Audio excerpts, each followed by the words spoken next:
ವಿಶೇಷ ಕಾರ್ಯಕ್ರಮಕ್ಕೆ ತಮಗೆಲ್ಲ ಆತ್ಮೀಯ ಸ್ವಾಗತ. ನಾನು ಸವಿತಾ ರೈ. ಇವತ್ತು ನನ್ನೊಂದಿಗೆ ನಗರಸಭೆಯ ಮಾಜಿ ಸದಸ್ಯರು JDSನ ಮಾಜಿ ಜಿಲ್ಲಾಧ್ಯಕ್ಷರಾದ KM ಗಣೇಶ್ ಅವರು ನನ್ನೊಂದಿಗೆ ಇದ್ದಾರೆ. ಅವರನ್ನು ಕೂಡ ಕದನಕಣ ವಿಶೇಷ ಕಾರ್ಯಕ್ರಮಕ್ಕೆ ಆತ್ಮೀಯವಾಗಿ ಸ್ವಾಗತಿಸ್ತೇನೆ. ಸರ್, ಕಾರ್ಯಕ್ರಮಕ್ಕೆ ಸ್ವಾಗತ. ಮೊದಲಿಗೆ ತಮ್ಮ ಹತ್ರ ನೇರ ಪ್ರಶ್ನೆ, ಯಾವ ಪಕ್ಷದಲ್ಲಿದ್ದೀರಾ? ನಾನು ಸದ್ಯಕ್ಕೆ ಯಾವ ಪಕ್ಷದಲ್ಲೂ ಇಲ್ಲ. JDS ಜಿಲ್ಲಾಧ್ಯಕ್ಷ ಸ್ಥಾನಕ್ಕೆ ರಾಜೀನಾಮೆ ಕೊಟ್ಟಿದ್ದೀನಿ. ನಾನು ಜಿಲ್ಲಾಧ್ಯಕ್ಷರಿಗೆ ರಾಜೀನಾಮೆ ಕೊಟ್ಟಿದ್ದೀನಿ ವಿನ ಸದಸ್ಯತ್ವಕ್ಕೆ ರಾಜೀನಾಮೆ ಕೊಡಲಿಲ್ಲ. ಅದರಿಂದ ಈಗ ನಾನು ಸದಸ್ಯತ್ವ ಅಂದರೆ ಒಬ್ಬ ಹಾಡಿನರಿ, ಒಬ್ಬ ಕಟ್ಟಕಡೆ ಕಾರ್ಯಕರ್ತನಾಗಿ ನಾನು ಕೆಲಸ ಮಾಡ್ತಾಯಿದ್ದೀನಿ ಅಷ್ಟೇ. ಅಲ್ಲಿ ಕಾಂಗ್ರೆಸ್ಸು ಸೇರ್ಲಿಕ್ಕಾಗಲಿಲ್ಲ? ಕಾಂಗ್ರೆಸ್ ನಾನು ಸೇರ್ತೀನಿ ಅಂತ ಎಲ್ಲಿ ಕೂಡ ನಾನು ಹೇಳಲೂ ಇಲ್ಲ, ನಾನು ಹೋಗಲೂ ಇಲ್ಲ. ಆದರೆ ಅಚಾನಕ್ ನಾನು ಈ ಮುಂದೆ ಕೂಡ ಇದೇ ಟೇಬಲಲ್ಲಿ ಕೂತು ನೀವು ಒಂದು ಇಂಟರ್ವ್ಯೂ ಮಾಡಿದ್ರಿ. ಹೌದು, DK ಶಿವಕುಮಾರ್ ಅವರು ನನ್ನ ಕರೆಸಿದ್ರು. ಅವ್ರು ಕೂಡ ನಾನು ಹೇಳಿದ್ದೆ, ನಾನೇ ಹೋಗಿದ್ದಲ್ಲ, DK ಶಿವಕುಮಾರ್ ನನ್ನ ಕರೆಸಿದ್ರು. ಒಬ್ಬ DCM ಸಾಹೇಬರು ನಮ್ಮನ್ನು ಕರೆಸಿರುವಾಗ ಅವರಿಗೆ ಬೆಲೆ ಕೊಟ್ಟು ಹೋಗಬೇಕು ಅಂತ ಹೇಳುವಂಥದ್ದು. ಅಲ್ಲಿ ಅಚಾನಕ್ ಏನೇನೋ ನಡೆದೋಗಿತ್ತು. ನನಗೊಂದು ಹೂಗುಚ್ಚ ಕೊಟ್ಟರು. ಹೂಗುಚ್ಚ ಕೊಟ್ಟ ಮೇಲೆ, ಇಲ್ಲ ನೀವು ಪಕ್ಷಕ್ಕೆ ಸೇರಿದ್ವಿ, ನಾವು DCC ಹೇಳ್ಬಿಟ್ಟಿದ್ವಿ, ನೀವು ಹೋಗಿ ಅಲ್ಲಿ ಕೆಲಸ ಮಾಡಿ ಅಂತೇಳಿ. ನಾನು ಅಲ್ಲಿಂದ ಇಲ್ಲಿವರೆಗೆ DCC ಕೂಡ ಹತ್ತಲೂ ಇಲ್ಲ. ನಾನು ಅಲ್ಲಿಂದ ಬಂದೆ. ನಾನು ತಟಸ್ಥವಾಗಿ ನಾನು ಸುಮ್ಮನೆ ನನ್ನ ಬಿಸ್ನೆಸ್ ಮಾಡ್ಕೊಂಡು ನಾನು ಸುಮ್ಮನೆ ಇದ್ದೆ. ಅದು ಮುಳುವಾಯ್ತಾ ನಿಮಗೆ? ಅಲ್ಲಿ ಸೇರಿದು ಮುಳುವಾಯ್ತು ಅಂತ ಹೇಳಿಕ್ಕಾಗೋದಿಲ್ಲ. ನಾನು ಎಲ್ಲಿ DK ಶಿವಕುಮಾರ್ ಅವ್ರ ಮನೆಗೆ ಹೋಗಿ ಬಂದೆ, ಮತ್ತು ಅಲ್ಲಿಂದ ನನಗೆ ಕಾಂಗ್ರೆಸ್ನ 2-3 ನಾಯಕರುಗಳು, ಇಲ್ಲ ನೀವೊಂದ್ಸಲ ಯತೀಂದ್ರ ಹತ್ರ ಹೋಗಿ ಅವರನ್ನು ಮಾತಾಡಿಸಿ ಬಂದಿ ಅಂತ ಹೇಳಿದರು. ನನಗೆ ಅದು ಕೂಡ ಇಂಟ್ರೆಸ್ಟ್ ಇರಲಿಲ್ಲ. ಒಬ್ಬ ರಾಜ್ಯಾಧ್ಯಕ್ಷ ಕರೆದು ಮಾತಾಡಿದ ಮೇಲೆ ಅಲ್ಲಿ ಬೇರೆ ನಾಯಕರ ಹತ್ರ ಹೋಗುವಂಥ ಅವಶ್ಯಕತೆ ಇಲ್ಲ ಅಂತ ನನ್ನ ಮನೋಭಾವ ಇತ್ತು. ಮತ್ತು ನಾನು ಕೂಡ ಕಾಂಗ್ರೆಸ್ ಸೇರಲೇಬೇಕು ಅಂತ ಹೇಳುವಂಥ ಮನಸ್ಥಿತಿಯಲ್ಲಿ ನಾನು ಕೂಡ ಇರಲಿಲ್ಲ. ಅವ್ರು ಹೇಳಿದ್ದಕ್ಕೆ ನಾನು ಸುಮ್ಮನೆ ಕೂತಿದ್ದೆ ಅಷ್ಟೇ. ಬೃಹತ್ ಸಭೆಯೊಂದಿಗೆ ನಾನು ಕಾಂಗ್ರೆಸ್ ಸೇರ್ಪಡೆ ಆಗ್ತೇನೆ, ಕಾಂಗ್ರೆಸ್ಗೆ ಹೋಗ್ತೀನಿ, ಯಾಕೆ ಕೊಡಗು ಕಾಂಗ್ರೆಸ್ KM ಗಣೇಶ್ ಅವ್ರನ್ನ ಬರಮಾಡ್ಕೊಳ್ಳಿ? ಕೊಡಗು ಕಾಂಗ್ರೆಸ್ಸಿಗೆ ಅಲ್ಲಿರ್ತಕ್ಕಂಥ ಮೂಲ ಕಾಂಗ್ರೆಸ್ಸಿಗರಿಗೆ ಏನೇ ಬೆಲೆ ಇಲ್ಲದಾಗ್ಬಿಟ್ಟಿದೆ. ತಾವು ಕೂಡ ಇತ್ತೀಚೆಗೆ ನೋಡ್ತಾ ಇರ್ಬೋದು, ಅಲ್ಲಿ ಯಾವುದೋ ಒಂದು 2-3 ಜನರ ಕೆಲಸ ಬಿಟ್ಟರೆ ಮೂಲ ಕಾಂಗ್ರೆಸ್ಸಿಗೂ ಕೂಡ ಭಾಳ ಅಸಮಾಧಾನದಲ್ಲಿದ್ದಾರೆ. ಅಲ್ಪಸಂಖ್ಯಾತರ ವರ್ಗದವರು ಕೂಡ ಭಾಳ ಅಸಮಾಧಾನದಲ್ಲಿದ್ದಾರೆ. ಒಟ್ಟಾರೆಯಾಗಿ ಕಾಂಗ್ರೆಸ್ ಏನೋ ಒಂದು ರೀತಿಯ ಒಂದು ಗೊಂದಲದ ಗೂಡಾಗಿ ಅಲ್ಲಿ ಪರಿಣಮಿಸ್ತೇವೆನಾ, ಅಲ್ಲಿ ಕಾಂಗ್ರೆಸ್ಗೆ ಹೋದರೆ ನಾನು ಕೂಡ ಮತ್ತೆ ಹೋದರೆ ಮತ್ತೆ ಪುನಃ ಅಲ್ಲಿ ಗೊಂದಲ ಏರ್ಪಡುವಂಥ ಸಂದರ್ಭ ಬರ್ತದೇವೇನಾ, ನಾನು ಅಲ್ಲಿ ಹೋಗಿ ಮಾಡೋದು ಏನು ಕಾಣ್ತಾ ಇಲ್ಲ. ಭಾಳಷ್ಟು ಜನ ಹಿರಿಯ ಕಾಂಗ್ರೆಸ್ಸಿಗರು, ಮೂಲ ಕಾಂಗ್ರೆಸ್ ಅಂತ ಏನು ನಾವು ಹೇಳ್ತೀವಿ, ಹಿರಿಯ ಕಾಂಗ್ರೆಸ್ಸಿಗರು ನನ್ನ ಹತ್ರ ಬಂದು ಭಾಳ ಜನ ಮಾತಾಡಿದರು. ಇಲ್ಲ ಗಣೇಶಣ್ಣ, ನೀವು ಬರಬೇಕು, ನೀವು ಬಂದಮೇಲೆ ಸ್ವಲ್ಪ ಆರ್ಗನೈಸ್ ಮಾಡ್ಬೋದು, ಬರಬೇಕು ಅಂತ ಹೇಳುವಂಥ ವಿಚಾರವನ್ನು ಅವ್ರು ಕೂಡ ಹೇಳಿದರು. ಆದರೆ ಅವರ ಮನಸ್ಥೈರ್ಯವನ್ನು ನೋಡಿ ಇಲ್ಲ ನಾನು ಹೋಗಬೇಕು ಅಂತ ಆಲೋಚನೆ ಮಾಡ್ಕೊಂಡು ಕೂಡ ಇದ್ದೆ. ಹೌದು, ನಾನು ಹೇಳಿದ್ದೆ, ದೊಡ್ಡ ಒಂದು ಮಟ್ಟದಲ್ಲಿ ನಾವು ಕೂಡ ಕಾಂಗ್ರೆಸ್ಗೆ ಹೋಗಿ ಬರ್ತೀನಿ, ನನ್ನ ತವರು ಮನೆಗೆ ನಾನು ವಾಪಸ್ ಹೋಗ್ತಾ ಇದ್ದೇನೆ, ಅದೇನು ತಪ್ಪೇನಿಲ್ಲ, ಹೋಗ್ತೀನಿ ಅಂತ ಹೇಳುವಂಥ ವಿಚಾರ ಕೂಡ ಹೇಳಿದ್ದೆ. ಆದರೆ ಅಲ್ಲಿರತಕ್ಕಂಥ ಕಾಂಗ್ರೆಸ್ಸಿಗರಿಗೆ, ಈ ಮೂಲ ಕಾಂಗ್ರೆಸ್ ಬಂದು ಈಗ ಸೇರ್ಕೊಂಡಿದ್ದಾರಲ್ಲ ಅಂಥ ಕಾಂಗ್ರೆಸ್ಸಿಗರಿಗೆ ನಾನಲ್ಲಿ ಹೋಗೋದು ಕೂಡ ಅವ್ರಿಗೇನೋ ಒಂದು ರೀತಿ ತಳಮಳ. ಅಯ್ಯೋ, ಅಲ್ಲಿ 2-3 ಥರ ಅಲ್ಲ, ಅಲ್ಲೊಂದು 10 ಗ್ರೂಪ್ ಇದೆ. 10 ಗ್ರೂಪ್ 10 ಟೈಪ್ ಇದೆ, 10 ಟೈಪ್ ಇದೆ. ಅದರಿಂದ ನಾನು ಮೊನ್ನೆ ಕೂಡ ಒಂದು ಸ್ಟೇಟ್ಮೆಂಟ್ ಕೊಟ್ಟೆ, ಇಲ್ಲ ಈ ಬಾರಿ ನಾನು ತಟಸ್ಥವಾಗಿರ್ತೀನಿ, ಯಾವುದೇ ಪಕ್ಷದ ಜೊತೆ ನಾನು ಹೋಗೋದಿಲ್ಲ, ತಟಸ್ಥವಾಗಿರ್ತೀನಿ ಅಂತ ಹೇಳುವಂಥ ಒಂದು ಸ್ಟೇಟ್ಮೆಂಟು ನಾನು ತಟಸ್ಥವಾಗಿದ್ದೆ. ಅಲ್ಲಿಂದ ಚುನಾವಣೆ ಬಂದಾಗ ನಮ್ಮ H ವಿಶ್ವನಾಥ್ರವರು ನನಗೆ ಫೋನ್ ಮಾಡಿದರು, ಇಲ್ಲ ಈ ಸಂದರ್ಭದಲ್ಲಿ ನೀವು ತಟಸ್ಥವಾಗಿ ಕೂರುವಂಥ ಪ್ರಮೇಯ ಇರಬಾರ್ದು, ನೀವು ಕೆಲಸ ಮಾಡಬೇಕು, ನಿಮ್ಮನ್ನೇ ನಂಬಿದಂಥ ಕೆಲವು ಕಾರ್ಯಕರ್ತರುಗಳಿದ್ದಾರೆ, ಸೊ ಅವರು ಕೂಡ ನ್ಯೂಟ್ರಲ್ ಆಗಿಬಿಟ್ರೆ ಕಷ್ಟ, ಅದರಿಂದ ನೀವು ಕೆಲಸ ಮಾಡಬೇಕು. ನಾನು ಇಲ್ಲ ಸರ್, ನಾನು JDS ಜಿಲ್ಲಾಧ್ಯಕ್ಷ ಸ್ಥಾನಕ್ಕೆ ರಾಜೀನಾಮೆ ಕೊಟ್ಟಿದ್ದೇನೆ, ಅವ್ರು ಕೂಡ ನಾನು ಒಂದು ಸ್ಟೇಟ್ಮೆಂಟ್ ಕೂಡ ಕೊಟ್ಟಿದ್ದೆ, ನಾನು ಕಾರ್ಯಕರ್ತನಾಗಿ ಅದರಲ್ಲಿ ಮುಂದುವರಿತೀನಿ ವಿನ ನಾನು ಯಾವುದೇ ಆ್ಯಕ್ಟಿವಿಟೀಸ್ ಪೋಸ್ಟ್ ತಗೊಳ್ಳೋದಿಲ್ಲ, ಯಾವುದೇ ಆ್ಯಕ್ಟಿವಿಟೀಸ್ ನಾನು ಹೋಗೋದಿಲ್ಲ ಅಂತ ಹೇಳಿದ್ದೆ. ಆದರೆ ಇಲ್ಲ, ಇದು ಆ ಸಮಯ ಅಲ್ಲ, ನೀವು ಕೆಲಸ ಮಾಡಲೇಬೇಕು, ನಾನು ಕೂಡ ಬರ್ತೀನಿ ಅಂತ ಹೇಳಿದರು. ಆಯ್ತು ಬನ್ನಿ ಅಂತ ಹೇಳಿದೆ. ಹಾಗೆ ಒಂದಿನ ಮುಂಚೆ ಅವ್ರು ಬಂದಿದ್ದರು. ಒಂದು ಹಲವಾರು ಹಲವಾರು ವಿಚಾರಗಳ ಬಗ್ಗೆ ನಾವೊಂದು ಚರ್ಚೆ ಮಾಡಿದ್ವಿ. ಚರ್ಚೆ ಆದಮೇಲೆ ಈ ಬಾರಿ ಮಹಾರಾಜರನ್ನು ಗೆಲ್ಲಿಸಬೇಕು ಅಂತ ಹೇಳುವಂಥ ಒಂದು ಒಮ್ಮತವನ್ನು ನಾವೆಲ್ಲ ಕೂಡ ಅದಕ್ಕೆ ಬರೋಕ್ಕಿಂತ ಮುಂಚೆ ಗಣೇಶ್ ಅವರೇ, ಆ ಚರ್ಚೆಯಕ್ಕಿಂತ ಮುಂಚೆ ಮಾಧ್ಯಮದವ್ರ ಜೊತೆಗೆ ವಿಶ್ವನಾಥ್ ಅವರು ಮಾತಾಡ್ತಾ ಇರುವಾಗ ನಾವು ಅವ್ರನ್ನ ಕೇಳಿದೆವು ಅವ್ರ ಗಣೇಶ್ ಅವರ ಸ್ಥಿತಿ ಅಂತ. ಇಲ್ಲ, ನಾನು ಸ್ಟೇಜಲ್ಲಿ ಉತ್ತರ ಕೊಡ್ತೇನೆ ಅಂತೇಳಿ. ಎಲ್ಲಿಯೂ ಕೂಡ ಕಾರ್ಯಕ್ರಮದಲ್ಲಿ ನಿಮ್ಮ ಪರವಾಗಿ ಮಾತನಾಡೋದಾಗಲಿ ಅಥವಾ JDS ಇರ್ತಾರ, BJPಗೆ ಬರ್ತಾರ, ಯಾವುದೇ ನಿಲುವುಗಳು ಅಲ್ಲಿ ಸ್ಪಷ್ಟವಾಗಿರಲಿಲ್ಲ. ಅಲ್ಲಿ ನಾನು ಅವ್ರಿಗೆ ಹೇಳಿದ್ದೆ, ಇದು ಒಂದು ನಿಲುವನ್ನು ತಗೊಳ್ಳುವಂಥ ಸಮಯ ಅಲ್ಲ. ಇವತ್ತು ನಮ್ಮ ಉದ್ದೇಶ ಏನು ಅಂತ ಹೇಳಿದ್ರೆ ಮಹಾರಾಜರನ್ನು ಗೆಲ್ಲಿಸಬೇಕು. ಹೇಗಾಗಿ ಮಹಾರಾಜರನ್ನು ಗೆಲ್ಲಿಸಬೇಕು ಅಂತ ಹೇಳುವಂಥ ಪ್ರಶ್ನೆ ಕೂಡ ನಮಗೆ ಬಂತು. ಮಹಾರಾಜರ ಒಬ್ಬ ಕುಡಿ ಇವತ್ತು ತಮಗೆಲ್ಲ ಗೊತ್ತಿರ್ಬೋದು, ವಿಶ್ವದಲ್ಲೇ ಅತಿ ಸುಂದರವಾದಂಥ ಒಂದು ನಗರ ಮತ್ತು ವಿಶ್ವದಲ್ಲೇ ಅತಿ ಶುಚಿತ್ವವಾದಂಥ ಒಂದು ನಗರ ಮತ್ತು ವಿಶ್ವದಲ್ಲೇ ಅತ್ಯಂತ ಅಭಿವೃದ್ಧಿ ಹೊಂದಂಥ ನಗರ ಅಂತ ಹೇಳಿದರೆ ಅದು ಮೈಸೂರು.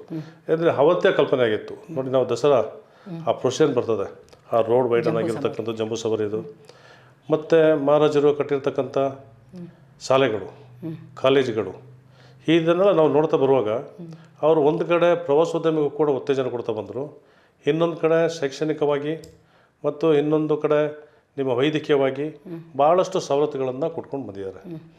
ಸೊ ಅಂಥ ಒಂದು ರಾಜವಂಶದ ಕುಡಿ ಈ ಬಾರಿ ನಿಂತಿರುವಾಗ ನಾವು ಕೂಡ ಏಕೆ ಅವರಿಗೆ ಸಹಕಾರ ಕೊಡಬಾರ್ದು ಅಂತ ಹೇಳುವಂಥ ವಿಚಾರವನ್ನು ಕೂಡ ಮುಂದಿಟ್ಟು ನಾವು ಈ ಬಾರಿ ಕೆಲಸ ಮಾಡಬೇಕು ಅಂತ ಹೇಳುವಂಥ ಒಂದು ಆಶಯವನ್ನು ನಾವು ಹುಟ್ಟಿದ ನಿಜ.